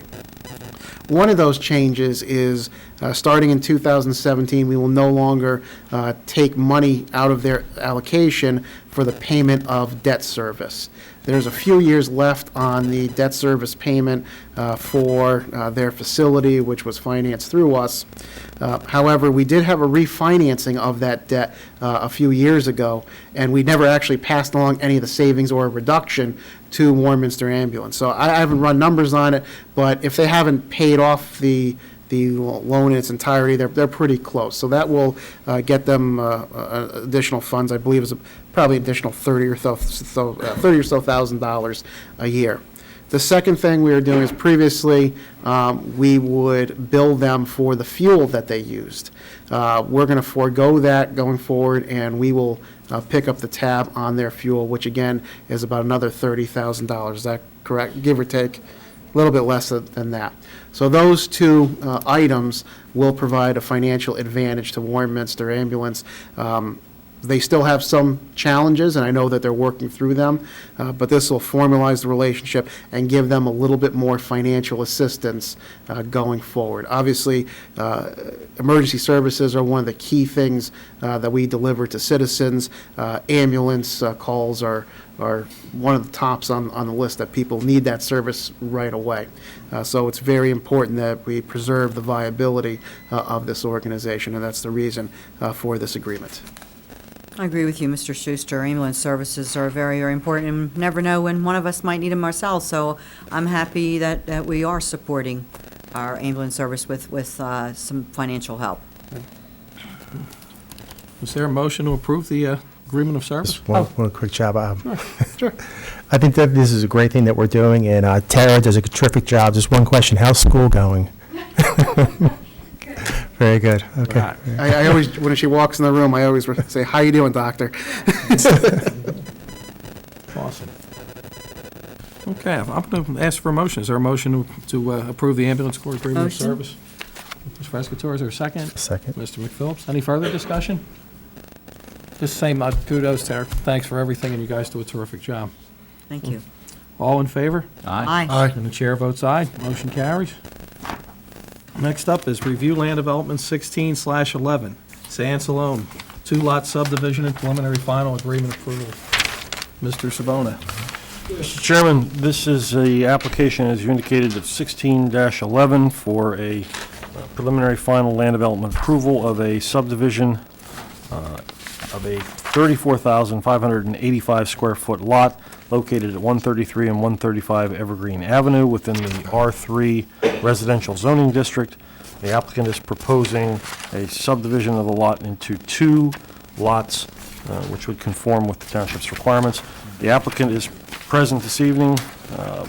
Larry Byrne is the professional engineer who would be presenting the applicant's case. Mr. Byrne, you prepared to proceed? Yeah, Larry, we were looking for you last month. What happened? Excuse me.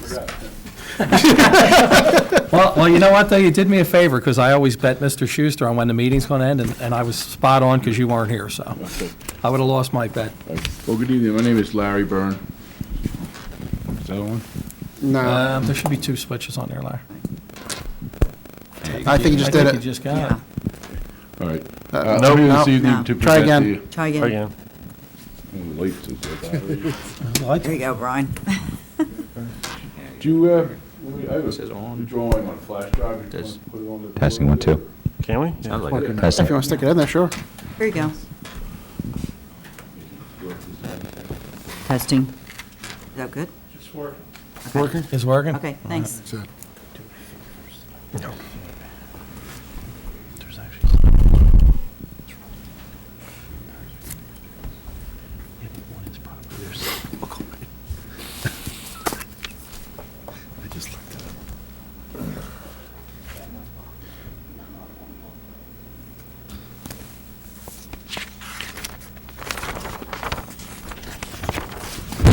Rotate that.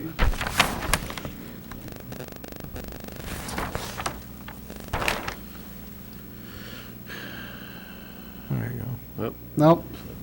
Keep going. What happened? One more. One more time.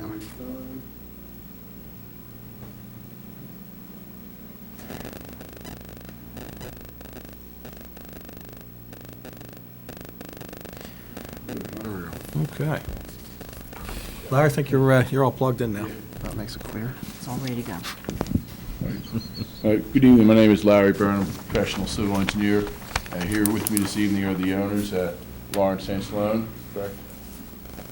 As was stated by the solicitor, Mr. Savona, it's located at Evergreen Street, Cedar Street, and Date Street. We're just proposing a minor subdivision, approximately 35,000 square feet, divided into 2 lots, He one needs the microphone. 9,100 Mr. square Burns. feet. Microphone closer to you. Okay, there you She go. got you. Stage I'm not manager. a movie star, I'm just. I know. Well, you're on TV tonight, so. Okay. Does it wanna come Won't back be to the the next first meeting, time. Okay, well, basically, we're here this evening for preliminary final plan approval of this minor subdivision. And we do have a review letter from the Township Engineer Gilmore and Associates, as well as from the Township Planner and some of the other township staff and Bucks County Planning Commission. Everything on there is, for the most part, it will comply.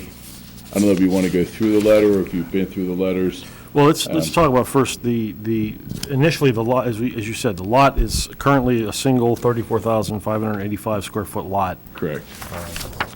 The subdivision what would be the features that are on each lot if the subdivision's approved? Okay. Right now, this is all one lot here. It's actually, there's another small parcel over here, but there's 2 buildings and a garage, and the proposed subdivision line is right here. So these 3 buildings would remain on Lot 1, and Lot 2 would be over here with frontage onto Date Street. And Lot 2 would have no improvements at this time? Correct. Lot 2 would just be a vacant lot, which would be developed in the future. In the future, when that lot is developed, it would comply with all the requirements of the township's grading, stormwater management ordinances. So a building permit would be applied for construction in the future to develop Lot 2, and then Lot 1 would basically remain as it is with the existing dwellings. And the lot would be served by public water and sewer? Correct. The post-division, the Lot 2 would have 9,109 square feet? Correct, yes. And that's, this lot here is Lot 2, which would have the frontage on Date Street, and Lot 1 has the corner lot on Evergreen and Cedar. And that would remain the larger lot, 25,000? Correct, 25,000 square feet, approximately, yes.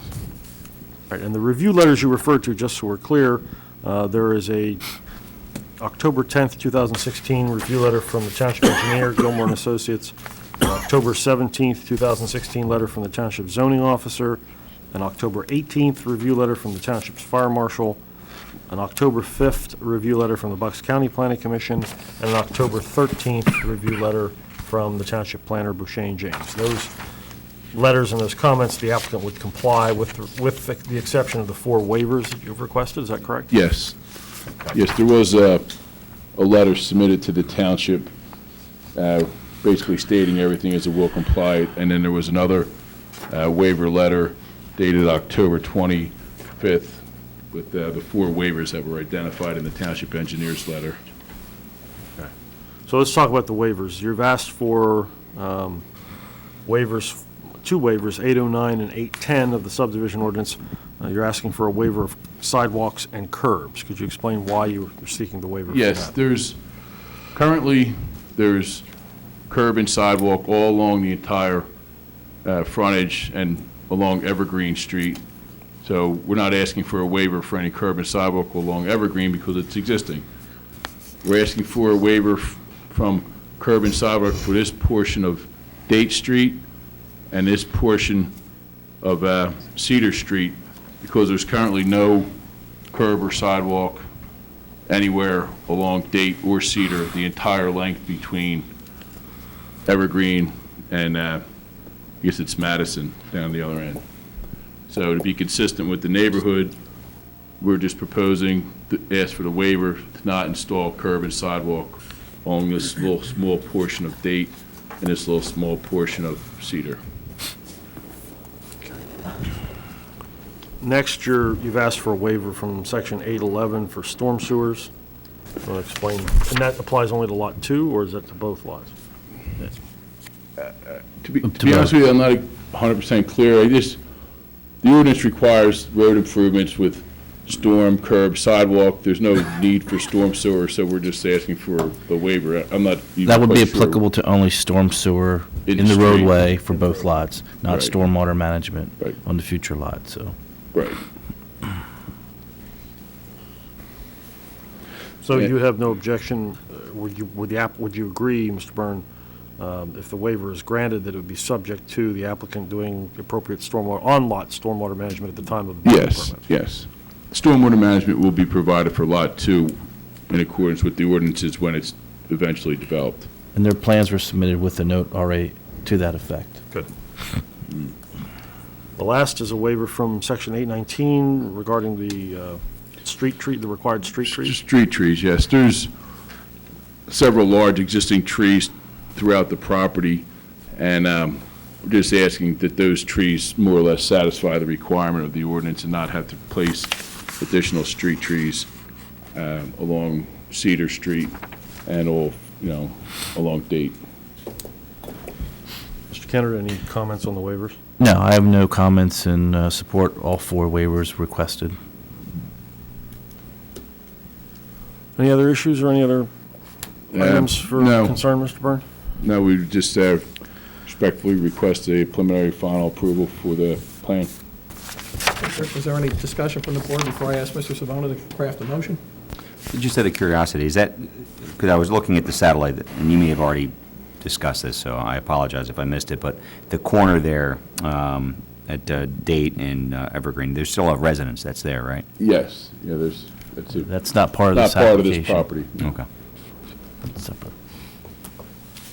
I don't have any. Any from the public? Okay. I'm going to go ahead and ask Mr. Savona to craft a motion. Well, Mr. Chairman, if the board's inclined, a motion would be in order to grant the application for subdivision, Township Application 16-11, for minor subdivisions, preliminary and final approval for minor subdivision for the property located at 133 and 135 Evergreen. The proposed subdivision would be conditioned upon the applicant's compliance with all of the requirements of the Township Engineer's Review Letter dated October 10th, 2016, the Zoning Officer's Review Letter dated October 17th, 2016, the Fire Marshal Review Letter dated October 18th, 2016, the Bucks County Planning Commission Letter dated October 5, 2016, and the Township Planner Boucher and James Review Letter dated October 13th, 2016, except to the extent that the waivers requested by the applicant for the installation of curbs and sidewalks under Section 809 and 810 of the subdivision and land development with respect to the installation of those features on Date Street and Cedar Street only would be waived. The applicant would be granted a waiver from Section 811 so as not to require storm sewers in the roadway, subject to the applicant's provision of on-lot stormwater management as appropriate as part of any building permit for Lot 2, and that the applicant would be granted a waiver from Section 819 so as not to require the installation or the planting of street trees along Date Street or Cedar Street, and to permit the existing vegetation to satisfy such street tree requirements. The applicant would also be required to comply with the terms and conditions of the approval to be issued by the Office of Township Solicitor within 15 days of the date of this hearing. Okay, is there a motion? Motion. Mr. Monroe, is there a second? Second. Mr. Crowley, any further discussion from the board? Any discussion from the public? Seeing none, call the question. All in favor? Aye. The chair votes aye. Okay, thank you very much. Thank you. Mr. Byrne. Thank you. You're welcome. Okay, the next agenda item is relinquishment agreement for Majestic Oaks. Mr. Savona? Yes, Mr. Chairman, this is a somewhat unusual but relatively straightforward. As the board is aware, as a part of the approval of the Tall Oaks development, the township required and the developer agreed to install a large regional stormwater management basin as a part of the public improvements in that project. In order to install that regional detention basin, it requires the relocation of a sanitary sewer line that currently runs through the area where the basin is proposed to be located. The applicants or the developers have worked with the Warminster Municipal Authority to relocate the stormwater line. A new easement is required through the property of Majestic Oaks. The Majestic Oaks Board has agreed to provide that easement subject to the township's release of a deed restriction that was placed on the original conveyance from Warminster Township in 1976 as a part of the conveyance of some 11.072 acres, which was part of the original Majestic Oaks development. That restriction would have allowed the township to lease back a portion of the property for $1 per year for the development of a park in that location. Since the board has approved the construction of a stormwater basin there and no one's exercised the option in 40 years, Majestic Oaks has asked that the township agree to relinquish that condition in order, as basically as consideration for them granting the new sewer easement. So we would recommend that the board approve the relinquishment agreement, authorize Mr. Schuster to execute same, and for my office to record it and tender it to Majestic Oaks. Okay, is there a motion? So moved. Mr. McPhillips, there a second? Second. Mr. Crowley, any further discussion on this from the board? The only comment I have is I'm glad to see we're moving forward with this basin and Right. just getting this last obstacle out of the way and get some relief to those folks down there. So I'm going to go ahead and call the question if there's no comment from the public. Okay, all in favor? Aye. Aye. The chair votes aye. Motion carries. Okay, and our final action item for the evening is the heroin roundtable discussion. Mr. Schuster. Yeah, thank you, Mr. Chairman. I just want to highlight this, this event, which is scheduled to occur on January 11th, 2017, at 7 p.m. It would occur here, it would be televised, so people could participate either by coming here or watching at home. I sent you out a synopsis of this previously. I know some board members expressed an interest in how, if they should participate or how this would, the format would be. So I put on the agenda both to highlight it and see if you had any discussion on the matter.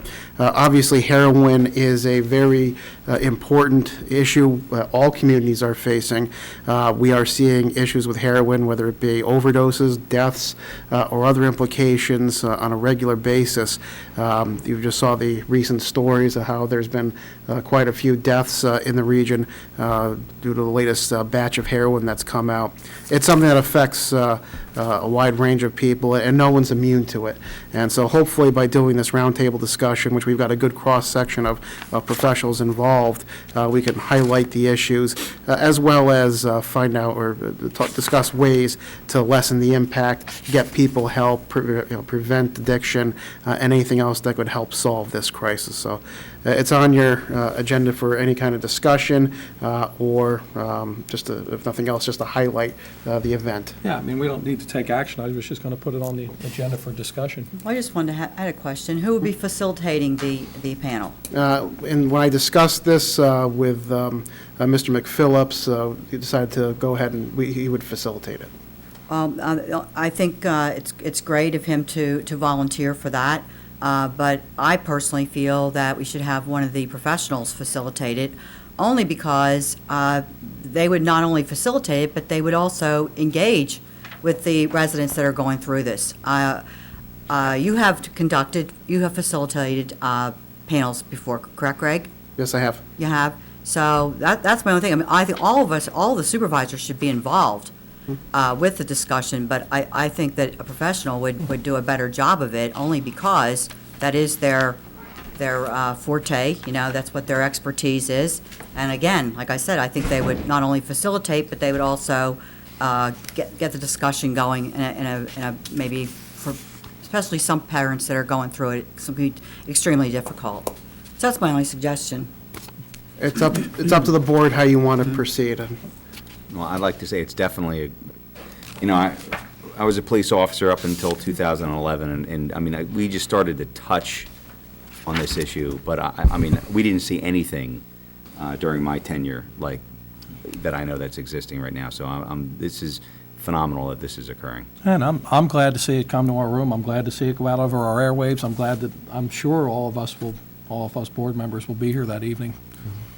I think it's a good thing and it's appropriate. It's definitely needed, and I went through it as a parent, and it's heartbreaking.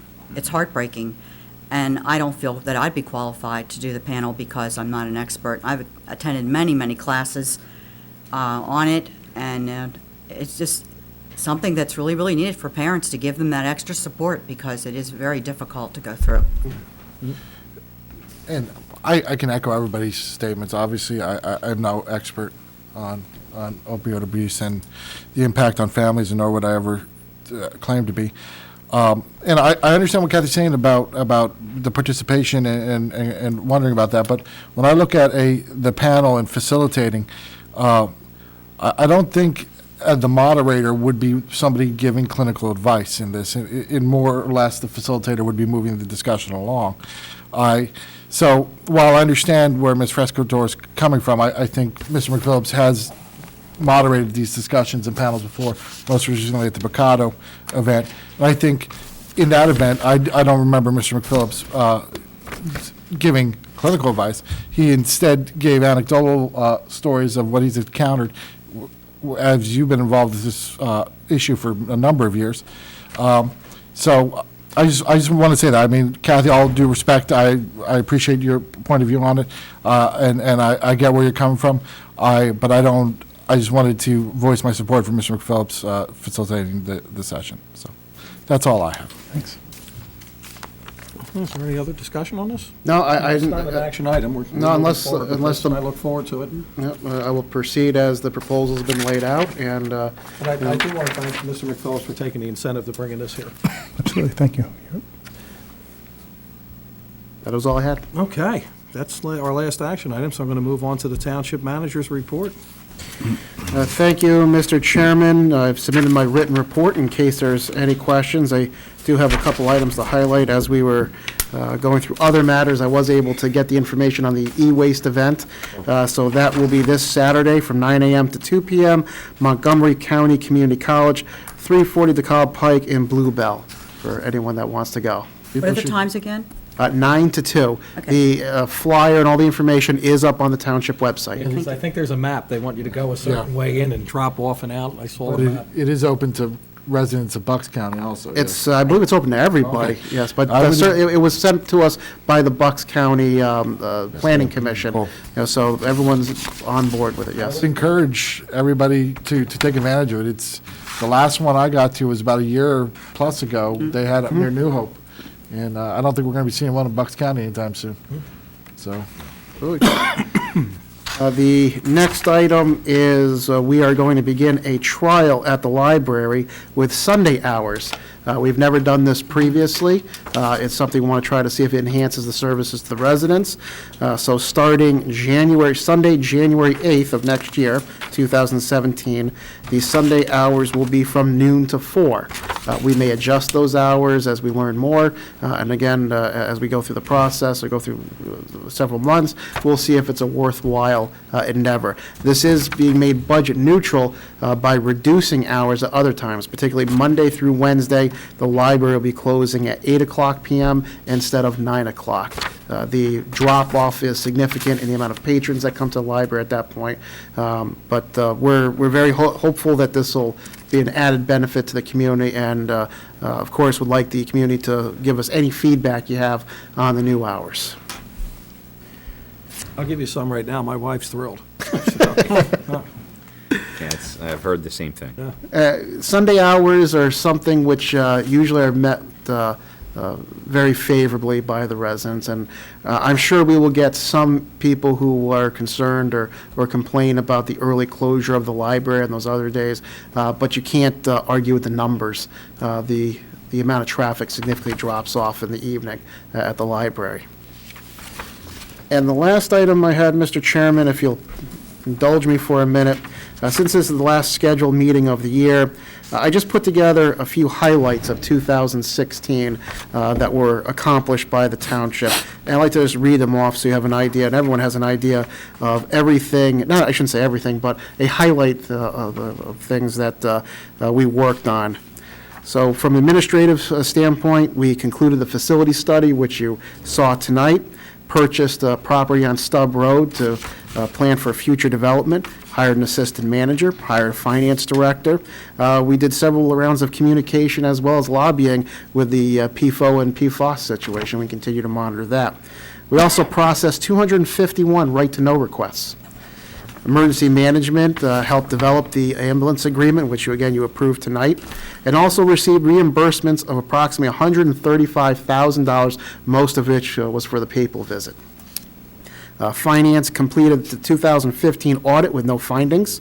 We completed the 2017 budget, which you adopted tonight. And of course, we further grew our fund balance with excellent financial reports that you've been receiving over the last several meetings. Public Works helped complete the library roof replacement project, which was partially grant funded. Police operations area was also renovated. The road program was completed by the end of August, which I understand was a record time. That's a record. We also developed traffic light specifications, which you approved several meetings ago, so any developers making improvements would have the appropriate specifications to work off of. L&I and Our planning team had 8 land development projects and 1 minor subdivision and a land development waiver that came through the process up to and including the Board of Supervisors, 20 new business use and occupancy certificates. L&I is now fully using Munilogic. They also processed 1,874 permits and did 2,015 inspections.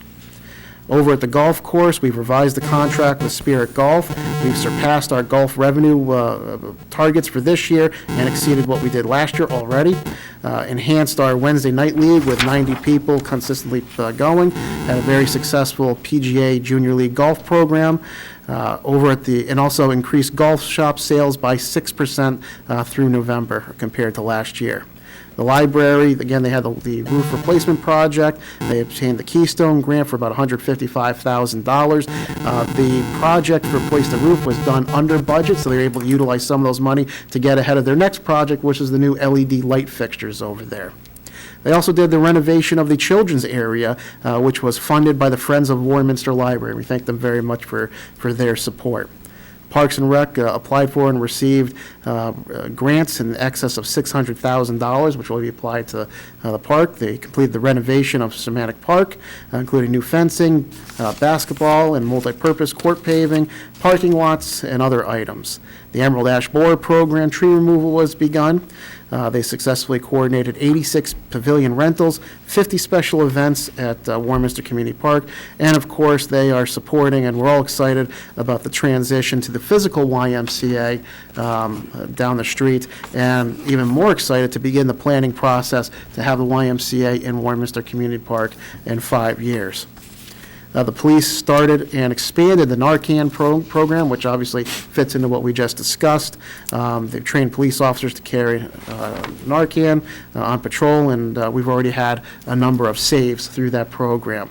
They've also hired several officers to supplement the openings in the patrol division, bringing them up to full staffing by budgetary means. There are many things I could go on and talk about, but I just want to give you a sense of what everyone was able to accomplish. This, of course, was enabled by our great staff, fantastic department heads, your support and your guidance, and, of course, the public who is gracious enough to fund all of this and give us their trust and support. So, thank you for allowing me to go on for a little bit. I think you just stole all of our thunder. Sorry. Well said, Greg. Yeah. Greg, you may not know this because you're new, but you mentioned the Narcan program, and I just want to mention that the other board members was, during my time as chairman, I was the one who reached out to the district attorney's office and worked with the Warminster Police Department to implement the Narcan program because I saw that too many people in Warminster were dying from heroin overdoses. And it's a wonderful thing. I've been through the training myself. I'd probably be the last person you think would need Narcan on them, but I have Narcan in my office. You know, if anything should ever come up, it's there. And I think the point with Narcan is it's not something, when you need it, you need it. So even if you don't think you have an issue, even if you don't think you'll ever need it, just go get the training. Get the Narcan and just have it there in case something happens. So I know that if anything ever happens in this building, someone just walks in the door, which, by the way, didn't happen too long ago. It wasn't a heroin incident, but we did have a medical issue with someone in the building. You know, we have Narcan here just to go ahead and take care of it. It's Absolutely. important to note, though, if someone's not overdosing and you administer Narcan, it has no effect on them. That is correct. So, That is correct, yes. Okay, anyone have anything else, Mr. Schuster? Well, no, I would, all great stuff. One thing with reorg coming up, and I know you weren't here for reorg last year, missed a good time. One of the things we talked about at that time was when we received proposals in for professional services, those are public records, correct? I believe they are. I'd have to look at it, but I couldn't imagine them not being. Could we, when we, before the, in a reasonable amount of time before the meeting, could we post those online so that people curious who's submitted for professional service, they can see the documents online? If that's what the board would like, I can certainly do that.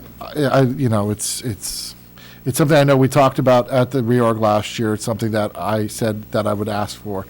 I mean, and it's up to the, obviously I'm just one guy, but I'm putting that out there. I want to follow up on something that 11 months ago, I said I would ask for it, so that's what I'm doing now. Is that acceptable? That's it. I mean, that's not a request for proposals, that's, It's just showing what Yeah, proposals we've anything received. that's come in the door, we'll go ahead and right. put up there. I Yeah. mean, we're not putting out requests for proposals. No, I've never, Right, just I've not been asked to do that. Just no. clarify that. The transparency, we got feedback that we didn't know who was putting in for this or that, and I said, okay, well, Okay. next year. Oh, no, okay, no, Right, I yeah, Yeah, you understand. know, so like Gilmore, like, oh, the Gilmore's submitting a fee schedule for 2017. Yeah. Okay, let's put that out there. That's, Understood. so that everybody has the same amount of access that the board does in terms of knowing the basics. Not, obviously, there's things, personnel matters, legal matters that. Yeah, you know, yeah. But I'm saying just the basic information that legally they're entitled to. Not a problem. Not a problem. That's very easy. Okay, thank you. Appreciate it, everyone. Anyone have anything else for Greg? Oh, I mean, the most important thing that you did miss was we hired you. Right. So that's very important. Thank you. You gave me a good team. Yes, we did, thank you. I'll take that pat on the back. But, no, and you also, the team members you brought on have been impressive so far, Thank you. including Ms. Zimmerman and everyone else. They've done the job. So, you know, hey, we really appreciate, we sit here and we talk about all this stuff, but none of this happens without the hard work of the people at this building day in, day out. So my hat's off to them and to you as their leader. Thank you. All right, next up, solicitors report. Mr. Savona. Just a couple of highlights. These are things that will have been in the pipeline for some time, will be on your agenda for January, I'm pleased to say. Most importantly, most significantly, is the codification. We have gotten the final draft of the codification and the ordinance from General Code. We have referred the zoning and subdivision portions of the codification to the County Planning Commission for their review, pro forma, in order to make sure we have any procedural irregularities along the way over the many years will be washed clean by the adoption of the codification. We are currently planning on advertising that for the board's consideration and adoption on January the 19th. Beautiful.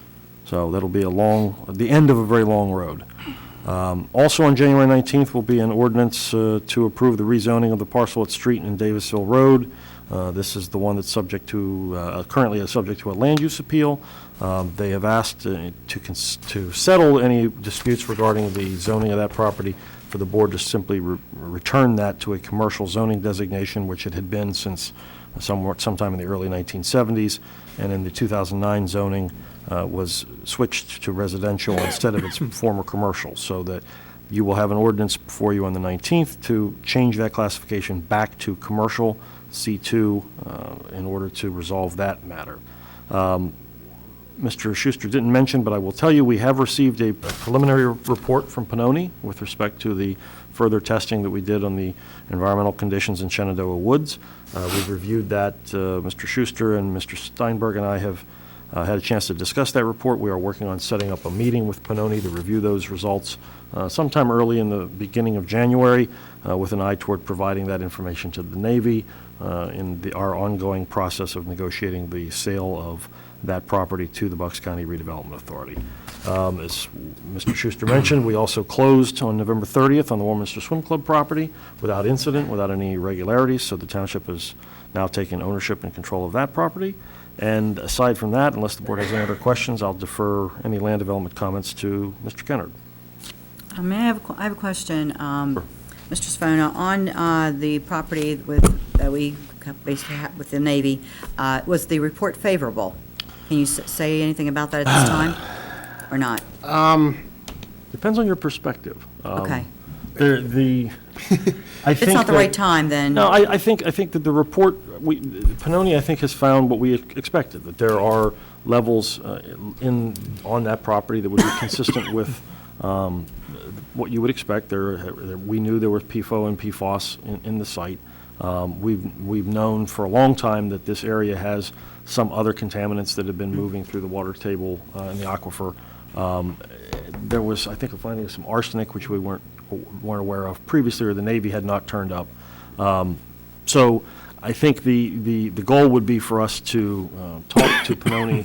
Mr. Steinberg, as the environmental counsel, had a couple of very specific questions that go way over my head. Right. And I think we want to make sure that he's satisfied that those are buttoned up and presented so that when we give it to the Navy, obviously our position in this is that to a great extent, the price that the Navy's been looking to get for the sale of the property is much higher than it should be, given all of the constraints of the conditions. So why I say it depends on your perspective, to the extent that it confirms what we know to be limitations on the property, that affects the value. And I think the Navy has to take that into consideration in our discussion. So my intent would be to provide that to Mr. Preston, who coordinates this for the Navy, with the expectation that it's going to be to ask him to reduce the price from where they're currently seeking to get compensated. And once we wrap this up, it will certainly benefit the township and get this the monkey off our back, so to speak.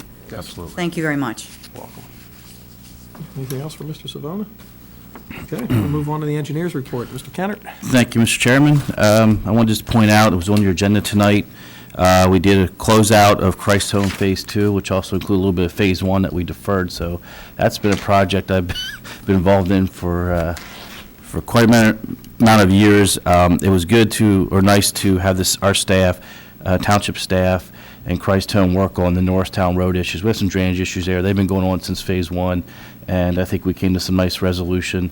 And I want to thank Rich Smythe over there at Christ Home, who stepped down, I think, in his position, is now semi-retired, but he stayed on to help work with me and the staff on trying to get that to a resolution that it was a win-win for everybody. So the other one is Nativity. We got closed out on Nativity, so we're done. Basin issues were?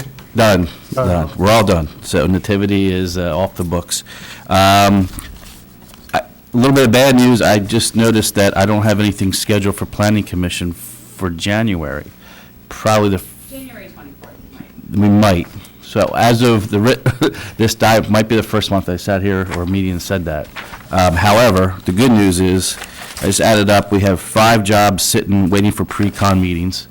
They'll probably most likely wait till the spring or right after the winter. So there's 5 large jobs ready to go, and 6 that are approved that they have to make some final changes, and then they'll be submitting record plans. So it's 11 jobs that I'm pretty much going to guarantee you're going to start right after the winter.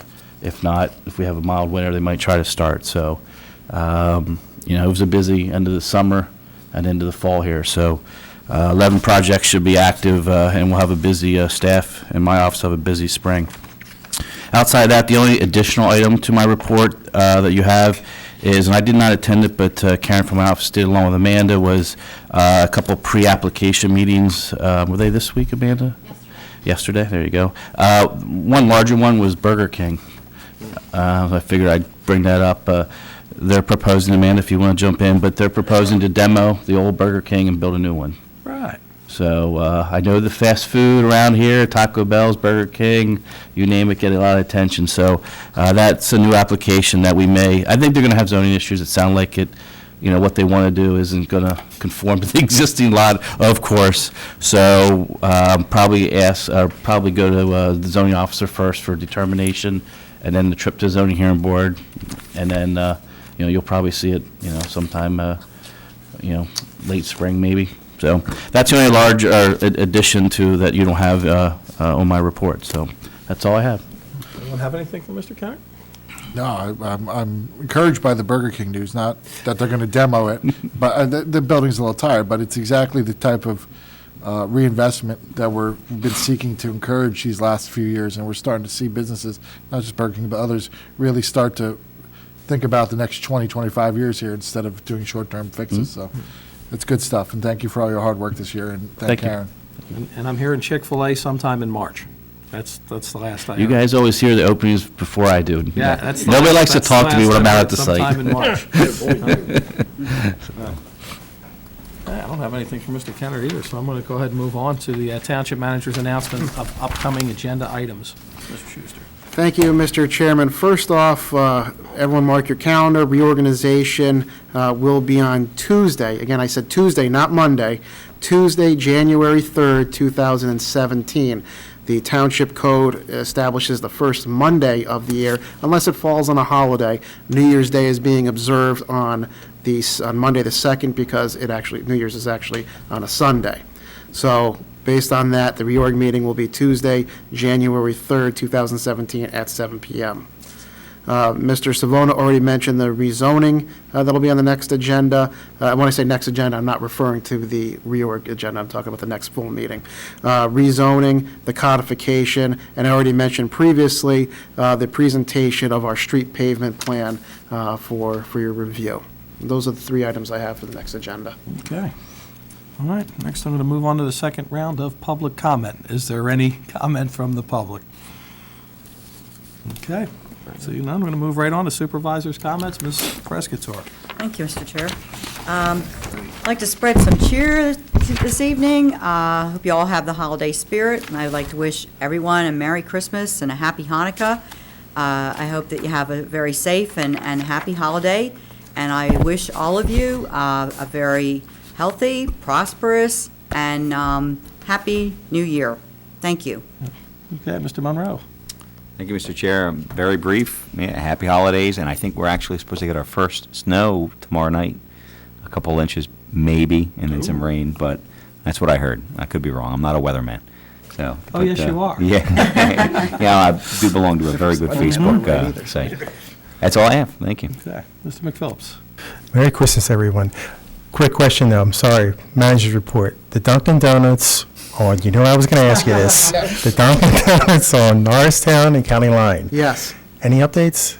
The latest I have from Ms. Zimmerman, and jump in if I am wrong, is that they have been sent notifications. We are waiting for 30 days. They're into that right now, I imagine. And after 30 days, we will refer them to court through Mr. Savona, and we will take appropriate legal action. When we have Thank you. filed the lien for about, probably just over $30,000 in overdraw and Professional escrow service, fees that they have not reimbursed or paid, so there's a lien filed against the property. Jeez. Okay, thank you. Mr. Crowley? Thank you, Mr. Chairman. First of all, Merry Christmas, Happy Hanukkah, Happy Festivus. I always thought this group here would be a great Festivus group. We could have the airing of the grievances, the feats of strength. Yeah, I think it would work out well. But I wish everybody a Happy New Year, safe travels this holiday season. You know, there is weather in the forecast. There's weather forecast all the way through Christmas Day, rain, snow, everything. So everybody, please be careful out there. I just want to say thank you to my fellow board members for a terrific year and all the hard work that you guys put in. It's greatly appreciated, especially with with my work situation being out of town as much as you do. These guys have really picked up and done a lot of yeoman's work. So thank you, lady and gentlemen. And just looking towards next year, I mean, we're looking good in terms of economic development. I just want to put a bug in everybody's ear to start thinking about our next big issue, which is going to be quality of life and enforcement issues. And I won't bore everybody with a speech now. I'll save that for our first regular meeting in January. But I think it was a very successful year, and I thank everybody for all their hard work. Okay. I have a few things. Naturally, I get to wear this hat for a couple of weeks every year, and it's probably as old as my son is. So I want to wish everyone a Merry Christmas and a Happy Hanukkah and Happy Holidays and a Happy New Year and Healthy New Year as well. And I'd also like to thank, starting with our panel of professionals, you guys are second to none. We had a terrific year. We got a lot done. We had a nice uptick in revenue because we've, as a board, have promoted responsible development and redevelopment and business opportunities, which I'd love to see continue, because when that continues, we don't have to raise taxes. And it's been a very successful year. And finally, I just want to thank my fellow board members. It is an honor and a privilege to serve with every one of you, and it is. So I want to wish you a Merry Christmas, Happy Hanukkah, Happy Holidays, and a Happy New Year. Same here, Mark. Same here. Thank you. And that's all I have. So I'm going to ask for that, call for motion to adjourn. Motion. Mr. Monroe, meeting adjourned.